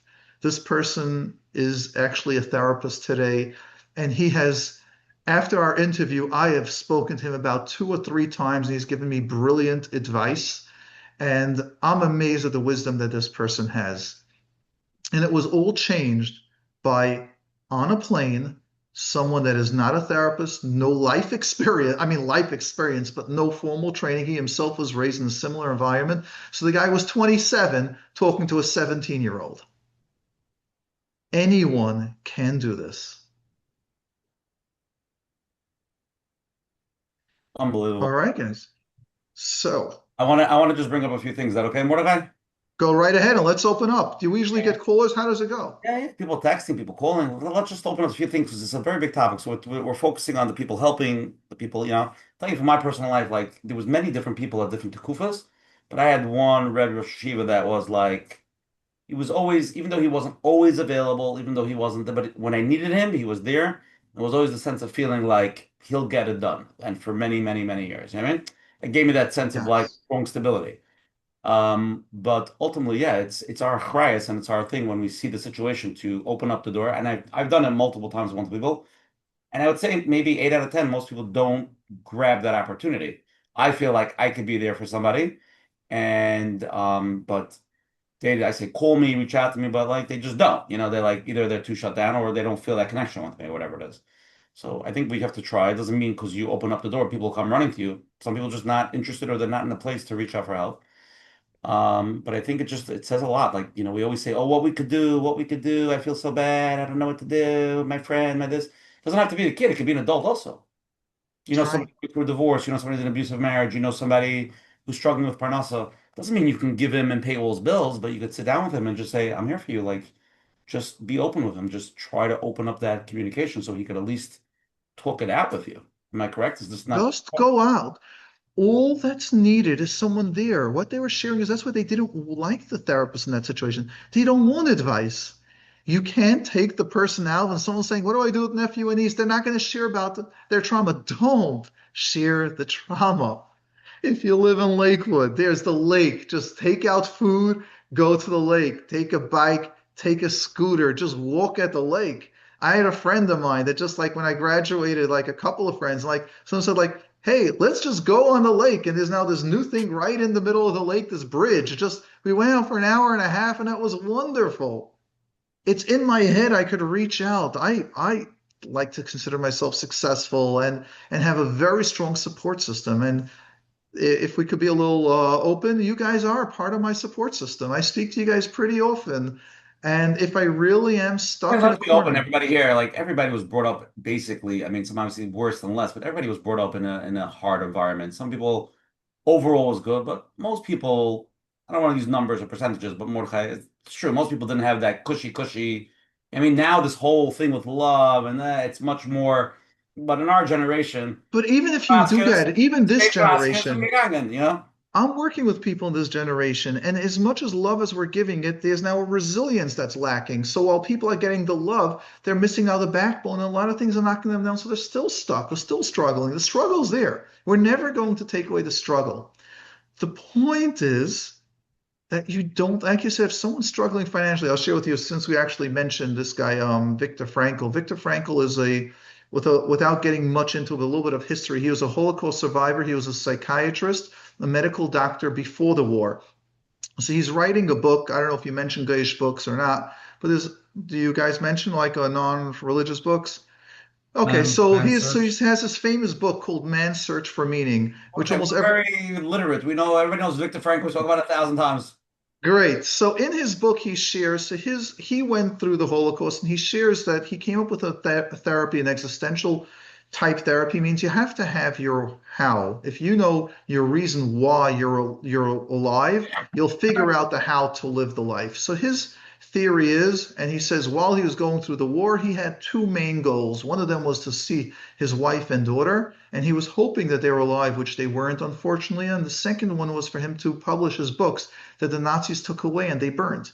So if he had his passion, he would be able to overcome it. So he's writing the book, and in that book, he's writing it as both a participant of the war, of going through it, being beaten, having to dig during the freezing cold nights, asking him to dig a frozen ground, and the ground isn't budging. He's weak and he can't do that.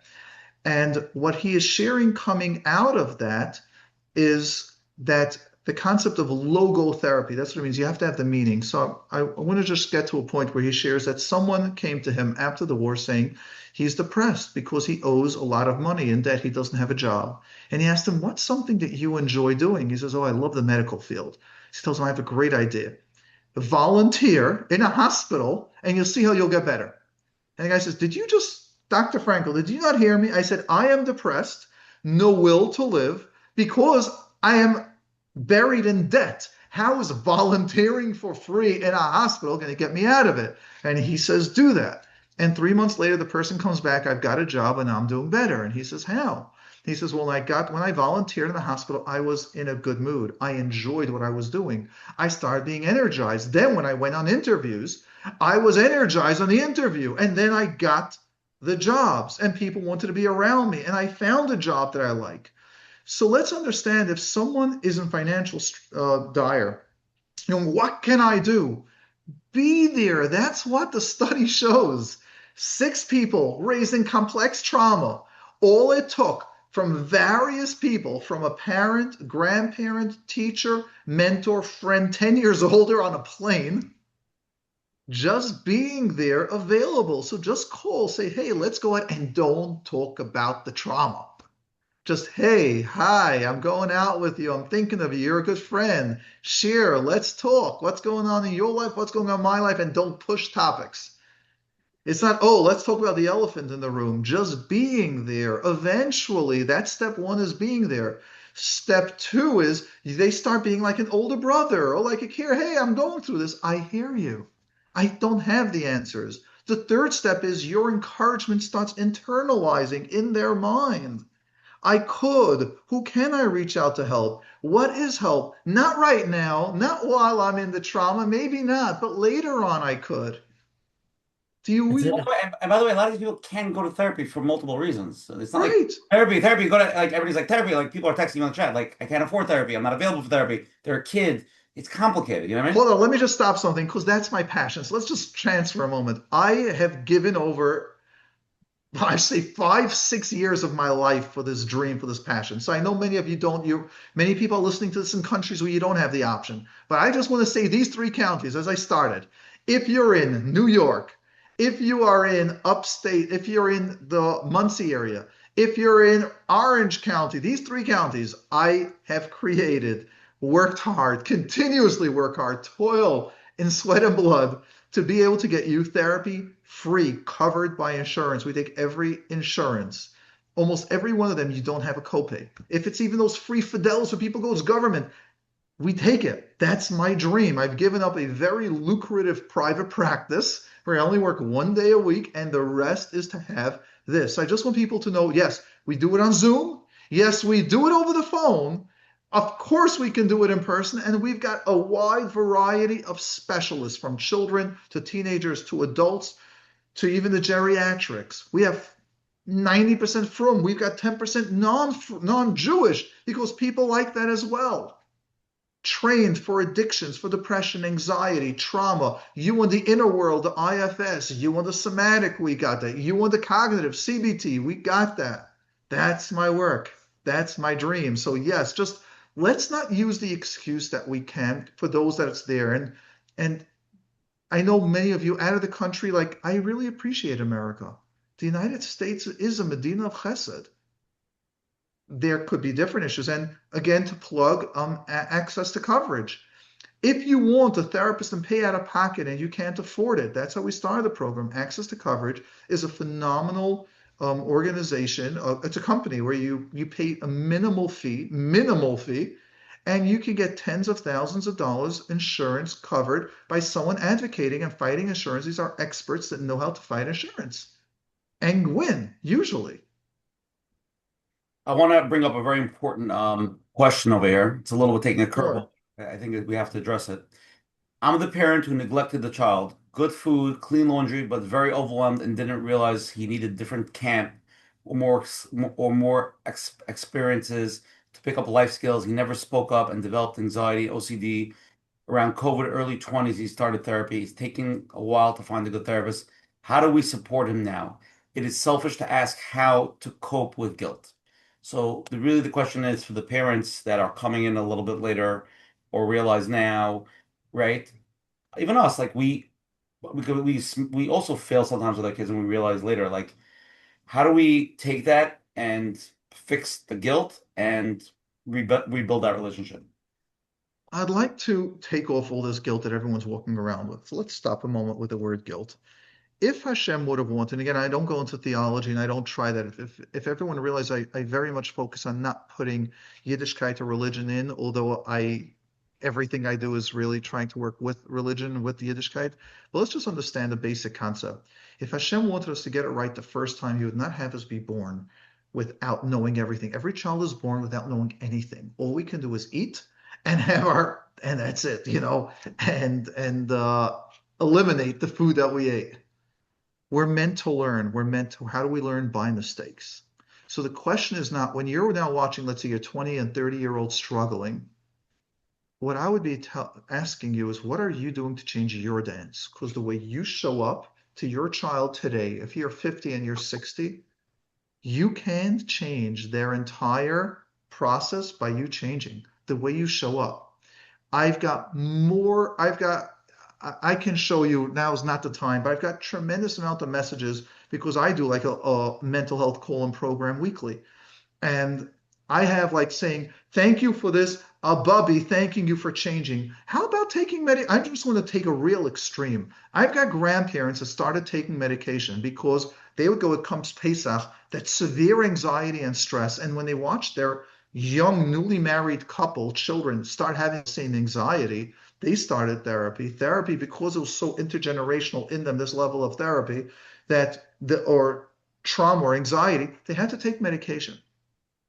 By them coming to Pesach calm, and then the kids saying, Ma, how are you so calm? Having patience for the grandchildren instead of continuing to yell and screaming and having all that go on. After about 5-6 years of you change, the child said, how did you change? Because I told you, I speak to someone. Take out the word therapy. I speak to someone to change. That wasn't helping me. I took medication for 6 months, for a year, for 2 years.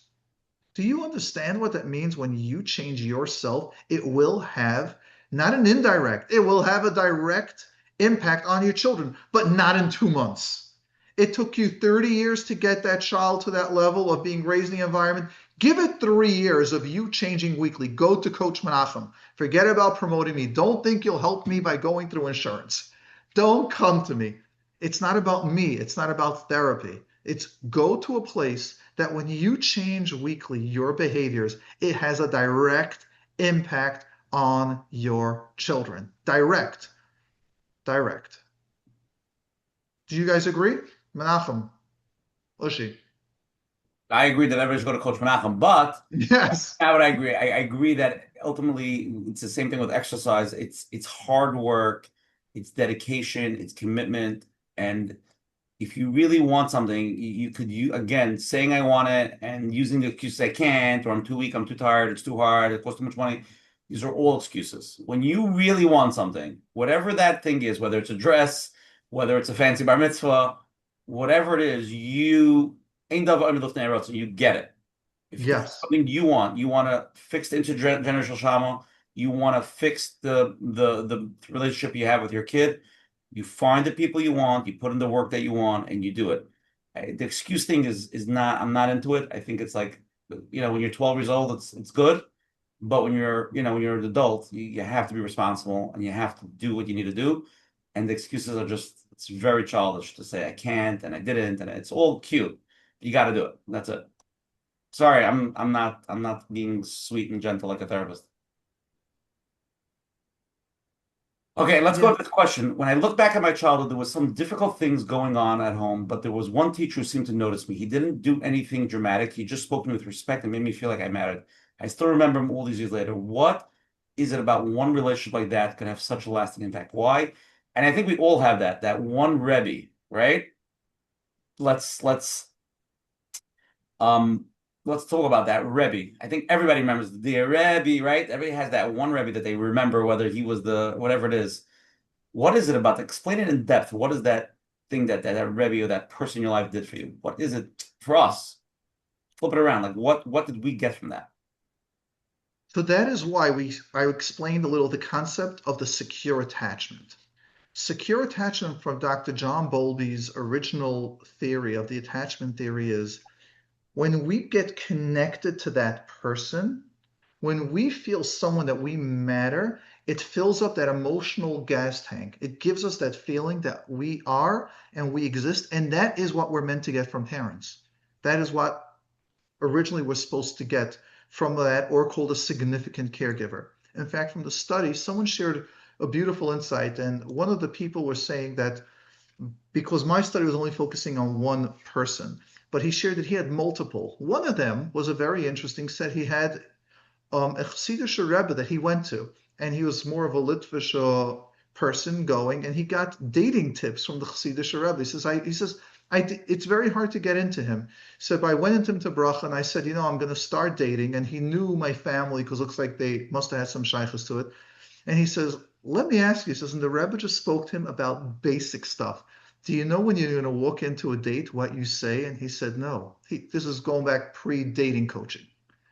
He said, is there anyone that's going to tell you, like, do you take the drink? Do you take off your hat? Do you not take off your hat? What do you tell the girl? He said, and the Rebbe gave him an hour just telling him basics on how to talk. He said, I went to him 3-4 times, and after I got married, he sent me to someone also to speak to. He says, but he guided me. Having a person there that believes in you and is taking care of you and just giving you the basic life skills, that is so important. And that is a secure attachment. It makes you feel warm. And if you want to see it, try it on a 2-year-old. Their emotions are raw. You are nice to a 2-year-old, you see their face shine up. You tell them, you're so cute, you're so smart, and their face is shining. And they tell them, bad girl, bad boy, dada. And you see them cry. You see them fall apart. It's that simple. With adults, our rational mind, I don't care what you say, or the 9-year-old kids already, it doesn't bother me. Try it to the 2-year-olds that they're so raw and so open. You see it. So yes, our brain, our body, our minds respond exactly to that. Exactly. Okay, let's take one more live question, then we're going to go to the closing. Here we go.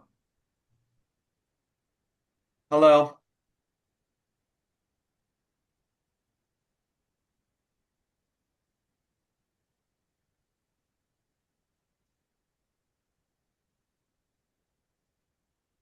Unmute.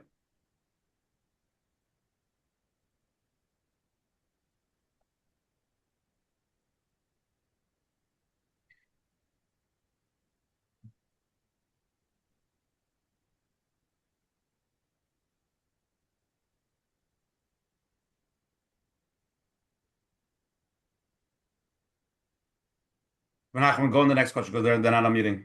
Let's do one more. Before the next question, I just want to mention that this could be very subtle, and many of us are solution oriented. And if you're going to call out and connect with someone, there has to be a reason. You're going to go in to find solutions and try to figure out how to. but then you missed the boat. And somebody did send in a question mentioning that they had a teacher or rebbe that tried reaching out, they didn't want. They weren't interested, and they were pushing them away. So you have to notice, you're talking about human beings that are in pain, and it's not that I'm going to go do chesed now. So everybody has their environment. All you have to do is open up your eyes and notice, and not go with an agenda, not go with how am I gonna figure this out. It's, he needs just it could be a smile. The guy in shul, guy next to you, on your table. Just that connection, just basic. And then eventually, whether it's younger, older, on the way to Uman, way back, it doesn't make a difference where, you will start to notice to be able to be there for others. But that's the subtle part. It's not like, okay, we're gonna fix this. Wow. Beautiful. Beautiful. And what Coach Menachem just said is really powerful, because when people come to therapy, like fix a tire, like I want to speak nicer to my spouse, it doesn't work that way. I wish the brain would just work that way, but it just doesn't. I wish, like, if someone breaks a leg and then they're in a cast for a while, now they need OT or PT, whatever they need. It's exercise. We're going to tell you what to do, practice it weekly, put it in there. But the person actually explains to you how the muscle works and explains to you which muscle was stretching and which muscle got weak. Because when you understand what's happening, it's not just the behavior. And that's why the method's called like cognitive behavioral therapy, which changes your thoughts and explains to you why, and the behavior, or they explain to you the inner working of the subconscious and the different parts. So just like one time, it doesn't work from I'll tell you what to do. And that's very true. And I appreciate that there is a lot there. And sometimes we have to understand why you're going to learn the skill. Why is the skill not working? So that understanding is very important. Okay, let's go. One more live question. Okay, you're on. Okay, hi. Thanks so much both to Mordechai and to Usher and to Coach Menachem. So actually what's being discussed today is very much helping me, because I grew up with complex trauma. I was actually I'm older and single. I was in Eretz Yisrael for the past few years. I was by a therapist. The therapist is very interesting, because in a way I felt like he maybe, I don't know, say made things worse, but exaggerated things. Yet I felt very helped in a certain way. And I think that it was mainly because he really, really deeply cared. And I think that part of my issue was I was stuck in that past, in like the trauma. And now everybody who I've spoken to seems to say that I'm sort of like, well, the way that I understand it is that based on his caring, I'm sort of like making the next steps to move forward. The thing is that I actually Wait, asked I didn't get the last word. Could you just say that based on his caring, you are what? Based on how much he really cared for me and was there for me, I think that actually it's sort of like just my entire brain changed about my life, about my past. It's very cool. It really like Yes. everything That is about my the life. attachment theory. So now you're bringing the proof to two things: A, the attachment theory, and the role of the therapist, as you're saying, to what they all shared, is that it's not the therapy that worked, it's the attachment and the care. The therapy will come later, or the learning the behaviors will come later. So far, so you would be like another volunteer sharing that. Yes. Okay. Now continue. Although I'll be honest, it wasn't so easy for like either of us, because I think like we had this struggle where part of it was working, part of it wasn't. It was like an interesting therapy, but yeah, that's If what I I can believe. tell you, that is actually your healing part. We call that transference. The way you were treated at home is the way you're actually going to treat the therapist. I would love to once do a whole separate program why you should not become therapists. Um, because people come in with whatever they were going through, they're going to be projecting it and acting that in the therapy room. And it's actually the therapist's role to act as the healthy individual, take it, explain it to you, sometimes get frustrated and mirror healthy frustration, but how you work through. So in relationships, we have something, the relationship, the rupture, which is what the person coming with pain is going to act in the room. And the most important point is to teach repair. So yes, actually what you're sharing is the normal standard of anyone raised in a complex childhood. They will bring that behaviors into the therapy room. Yes. Well, thanks. So now in moving on, I always I want to, although I believe that my parents either don't have the ability or don't want to. They're not of that nature to want to have certain discussions. For me, I believe that a lot of the healing may come with me as hard it's going to be as hard it's going to be for me showing up and having certain conversations with my parents. While I honestly was discussing this with the Guard Your Eyes bot, and he was like, well, it's going to be much more empowering than you think if you do it on your own. There's just a part of me that feels like the best way to go about things is to go back and deal with, like, re-engage with where it came from and just be honest and be real, which is how my nature is. So I'm just a little bit stuck with, like, I don't, and I am moving forward in a great way. I just think that I, I'm asking, I don't know, like, does it not make sense for me to go back to my parents who were like originally gave them this, have some open, honest Well, discussions most with of the them? time, the parents are Is not that going to be not? in the place that they're going to give you the answers you want to hear because they're going to deny what you're saying. They're going to be like, you're crazy. But sometimes it's not about the answers. It's about even being able to show up and trying to see. So I'll be honest, actually, it's good that you brought that up. I believe that my parents are in a very different place than they were before I left Eretz. So I think they asked some people for help, maybe Coach Menachem. And I'm not going to say that they're perfect or they're always well. Nobody's going to be perfect, but I think that they're definitely somewhat of a different place. And it's going to be much harder for me to bring up, but bringing it up and like having that discussion itself may do something. So I you should don't know, like what. Let me just share probably, with you a little, just from a therapist, just like different points I just want to bring up. So in a black and white world, you're right. Bringing up a conversation with your parents or something, sharing your perception or what you went through is going to be very healing for you. And that's very correct. But I just want everyone listening to get this. Before you bring it up to them, do you know how important it is to work on your tone, words, and body language? Do you know, like, if we would just practice this, like in a role play, so I do it with clients and go, how do you tell the parents, I'm going to be a parent, so what would you say? Ma, do you remember that time? Da, da, da. And like, you're going, and then no, hold on a second. Do you notice just by your tone, you're causing them to interact with that same tone, to respond to the same tone? So there's a lot. The way you said it to me, you sound pure, if I could say clean. I didn't hear any of the tension. But when we start bringing up painful feelings, many times when I work with people, they go, I tried having a conversation with so and so and to mediate and to work it out. And I go, but do you hear your tone? There's such confrontation or tension or hurt or pain or accusatory component to that you're feeling, but you don't mean to bring that in. So actually having that conversation, if you can have with, let's say with Coach Menachem, call him up and say, hi, Coach Menachem, can I please have 4 sessions, just start without numbers. I'd like to have this relationship with my parents. I'd like to have this conversation. Can we role play? Can we practice that?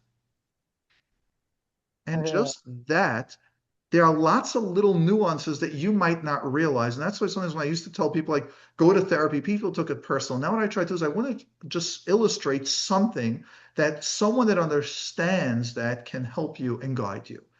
So bringing up even the topic, like you might have 4 topics you want to bring up with your parents, but maybe the biggest one, they're struggling with someone else. Or maybe they're walking around with guilt. Let's say if you said that you're not married. So if we could just bring up little ones saying, can I share with you something that I had someone share something recent? It was recent, talking about the last 2 years, where someone said, Ma, can I just share with you one of my biggest shames? I was always embarrassed to share. And they go, sure. So when I was 6 years old, do you remember we used to hide the TV under wherever it is? And one Shabbos, I was like, I was so young and I wanted to watch the cartoon. For a second, I turned it on. Then I realized, Eve was Michal Shabbos. Hashem will never forgive me. I never told you. And since then, I walk around this person, like, if you know the real me, you'll hate me. And this person's walking around with guilt. But when they shared it with me, they've shared the story they're going to tell to mother as follows. You know how strict you always were? And you spoke about how if we don't do this, the Aveira and Hashem is going to be angry at us. Well, I did this and this Aveira, and since then I'm still walking around with the guilt. It took us a couple of sessions to be able to present it, not about you, Ma. Just going, Ma, I'm walking around with such a guilt that Hashem doesn't care about me, without blaming mother. And you know what I really wanted to know at that time? I wanted to come running to you and tell you, Ma, I did that and I feel so bad. And for you to say, like, I tell my kids if they rip something or they play something or by mistake they turned on a light on Shabbos, and I go, it's okay, it was a mistake. Hashem sees it. And that's what I like from you. And after practicing that role play, he had the most magnificent response from his mother, where his mother said, oh my gosh, in those days I had a certain Rav that was helping me and Tati, and they were so strict. And boy, if I could pull that. And he had no idea that he even had a Rav that was telling them to be so strict because they were struggling with a kid. And 50 years ago, it was more fire and brimstone of the derech. And that's why I spoke that way. But yes, today, and it was so healing. So sometimes when you want to do something, but with a little guidance, and today Rabbanim are so knowledgeable, and Mechanchim, you've got so many people, just role play, practice it.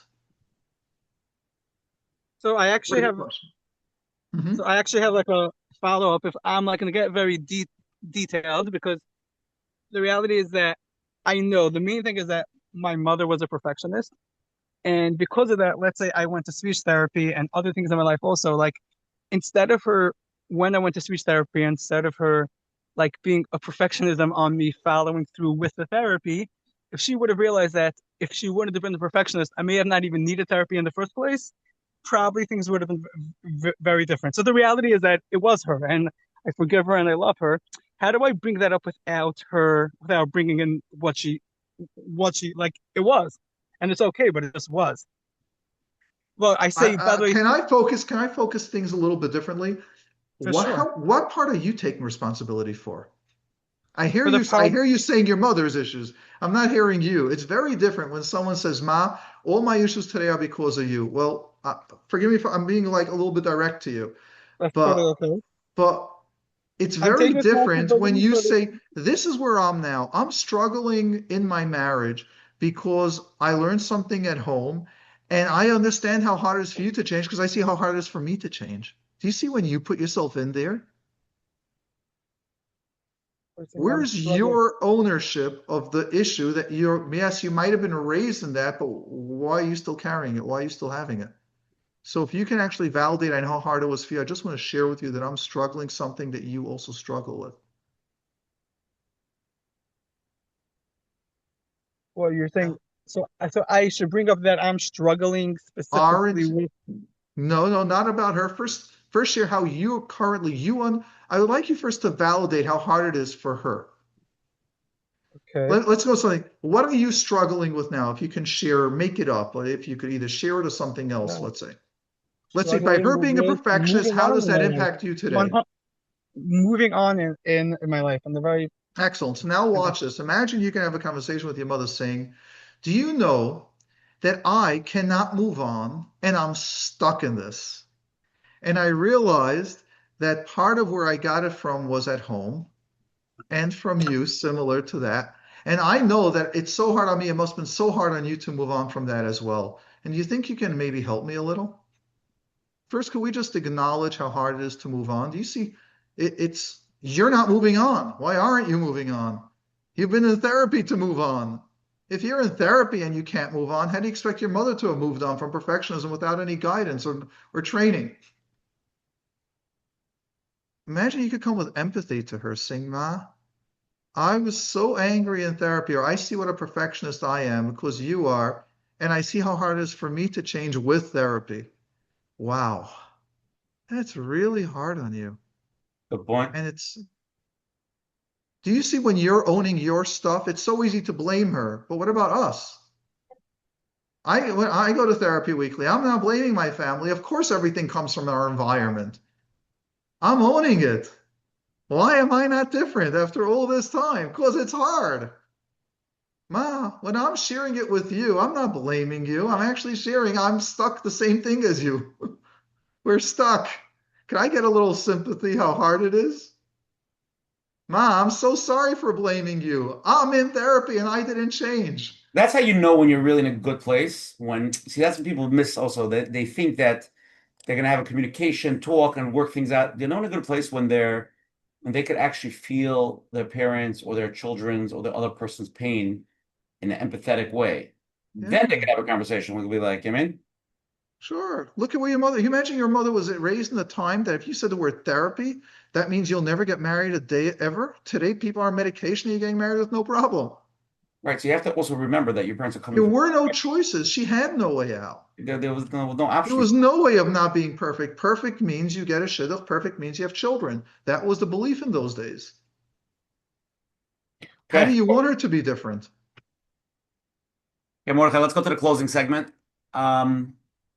So again, thank you, Dr. Mordechai Weinberger, my dear friend, for coming on tonight. Tonight's topic was super, very, very important. I think it's relative to everybody because if somebody was raised in a beautiful family and they have a beautiful marriage and they're being a beautiful parent, then you can go and be Please there. let me meet that person. Could you please Right, call me right. up? Thank you. I That one love person that might hear this from that thousands of people, there might be one, then they can go and really understand that we could make such a difference for somebody else. And that means just being there, being available, and showing them that you're there with them, whether it's a child, whether it's a nephew, whether it's anybody. It can be a parent. It can be the other way, Mordechai. You can also be there for your parent. And just Yes, and you that is can. really, and he even said this tonight that like the point that helped him in therapy is when he felt the therapist cared. It wasn't the therapy itself. It's that when somebody gave him the love and the compassion that he's there for them. So I think that that should hit home for us that we could do that for other people because that is an amazing thing to do. So thank you again, and then thank you for coming on tonight. And again, next week, August 16th, we'll have an amazing share. Once we lock up the therapist and the topic, we will email and let everybody know. Tonight's share, everything's recorded on MenachemBernfeld.com. If anyone has any questions, email coachmenachem@gmail.com. Tonight's share is 283. The number to call to listen to it is 732-305-9011. Obviously, you can listen to it on YouTube, all the podcast channels, Spotify, Hulu, and all the channels. And thank you to all the advertising sponsors, Lakewood Scoop here in Lakewood, Ellie Narrow for 5 Town Central, Halak from JCN. We're going to go to the closing segment. I'll go first for a minute. And everybody could text on the chat from 1 to 10. I always write it. I'm just going to say it. How much they learned and enjoyed from tonight's share. So Dr. Mordechai Weinberger could see how much everybody. You could write 1 if you feel he was so off and he was so bad. He can handle it. He's a big boy now. Now he's a doctor. He can handle it. And if you enjoyed it, you can write it. Write him comments. He's reading it. He's looking at it. And I'm going to start first. And I'm going to say my heart. I'm going to speak from, and then Coach Menachem, and then Dr. Mordechai Weinberger. Tonight's topic is a very relevant topic.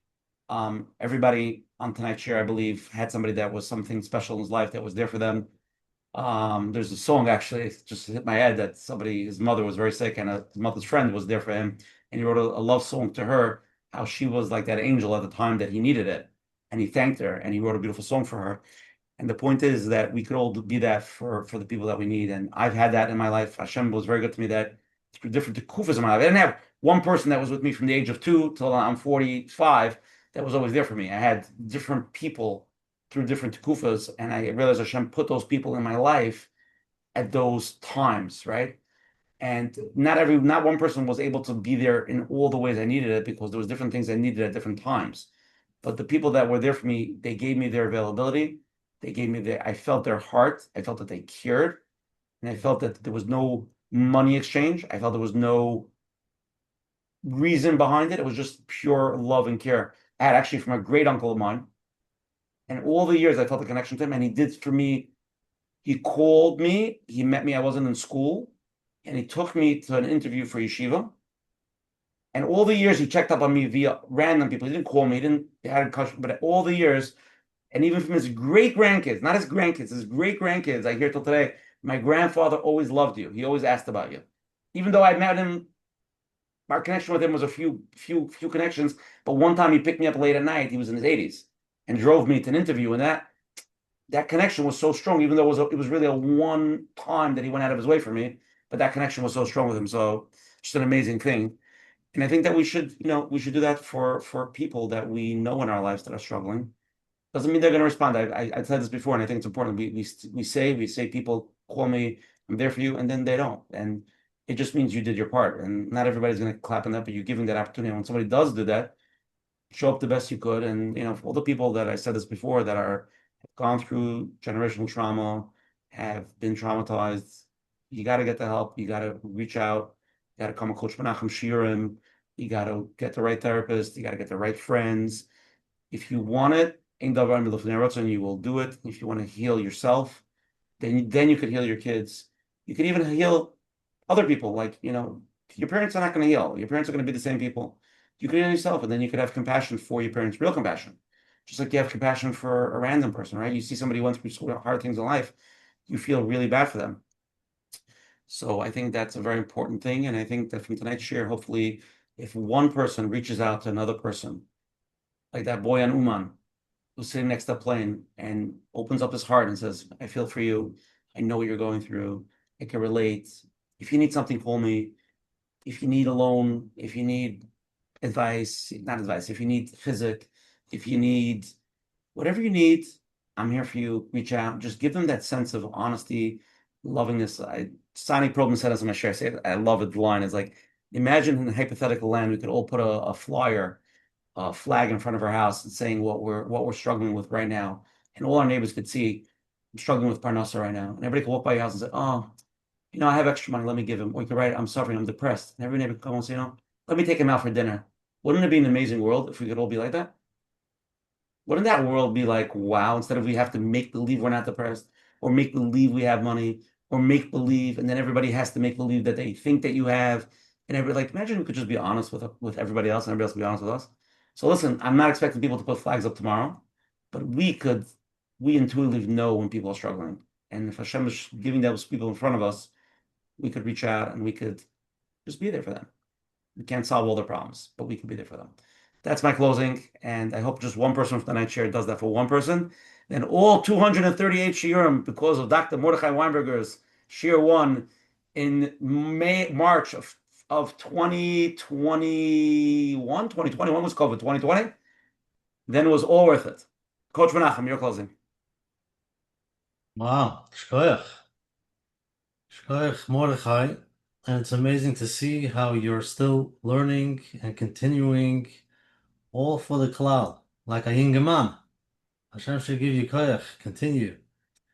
So I think people enjoyed tonight, and it was amazing to hear, talk about this, which is our agenda, just to talk about it. So hopefully things move slowly. I do want to mention that there are people that are thinking, I wish I would have that connection with somebody. I wish I would have, a relationship that I can talk to. And I want to tell them that, many times people think they don't deserve it. So no matter what, I don't know how old you are, which situation you're in, you deserve to have someone to talk to. It doesn't have to be a professional. It could be a simple friend. And even if it's a friend that you haven't called for 10 years, pick up the phone and see how they are. And you'll get what you need.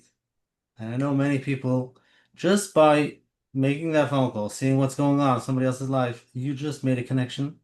You just formed a new relationship, or, again, a relationship that you haven't been speaking for a while. But hey, you're speaking to someone, and it could be to 2 or 3 people. And this is how we change anything. One step at a time, one day at a time, one person at a time, different. If every day you did no phone calls, make one phone call.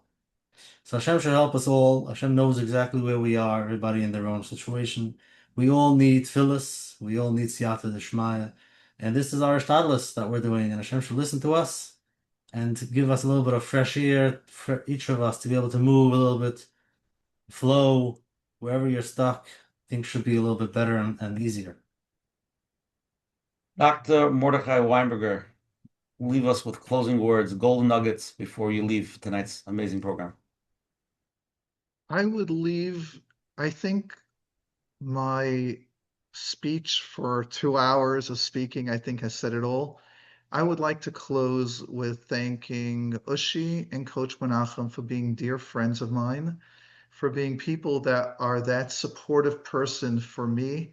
One of the supportive people that I have, that I think with each of you, I've been completely candid about everything I've probably gone through or experienced at different times. And knowing that no matter what I say, I have you guys there with me. And it is my honor to have you as friends, and I thank Hashem for that. And I am proud seeing all that you guys have accomplished, and I appreciate you guys cheering me on with what I have accomplished. And I just want people to know you can have this in friendship. It doesn't have to be someone older. You don't have to pay for it. It can be someone there if the person's mutually willing to be there. And as I started off sharing, I don't go on podcasts and hear when my friends said, hey, we want to start something. I said, absolutely, because you're my friend and because you guys would do it for me. And I just want people to know that. So my closing is, Mi K'amcha Yisrael. We are friends, we are brothers, we care about each other. And I've got, people are blessed if they could have one such Ushia, one such Menachem. And Baruch Hashem, we all know we've got a couple of them. We're a good chevra. And the way it starts is actually by opening up to each other. So if I would part with everyone is sharing, find someone that you would be willing to go out of your comfort zone and really do something that might negatively, quote unquote, impact you, but it's a good friend, do it for them, and you'll see how they're there for you. Don't know when, don't know where, but you have that. So I thank Hashem for both of you. That would be my closing remark. Oh yeah. Thank you, Dr. Mordechai. Appreciate it. Okay, everybody, have a wonderful week. Enjoy You're not your. going to share the numbers to everyone? What they They want to reach shared? Oh, you. that's private for me to see. Say it Oh, again. no. If somebody wants to reach you, what's the email address? Oh, it's best not. I The don't. center. The center. Oh, the center is 845. First you could go online, serenityctr.com. Serenityctr.com. You could sign up over there, completely covered by insurance. Or you could call 845-286-2210. 845-286-2210. Thank you all. Okay, everybody, have a wonderful week, and we'll see you all next week. Have a successful week. And this week, reach out to one person that could use a little chizuk and say, hi, how are you? I was just thinking about you. How are you doing? Just do that. One thing, 1 week. Do it for Charlotte. For Charlotte, right? Everybody have a wonderful week. Take care. Good night.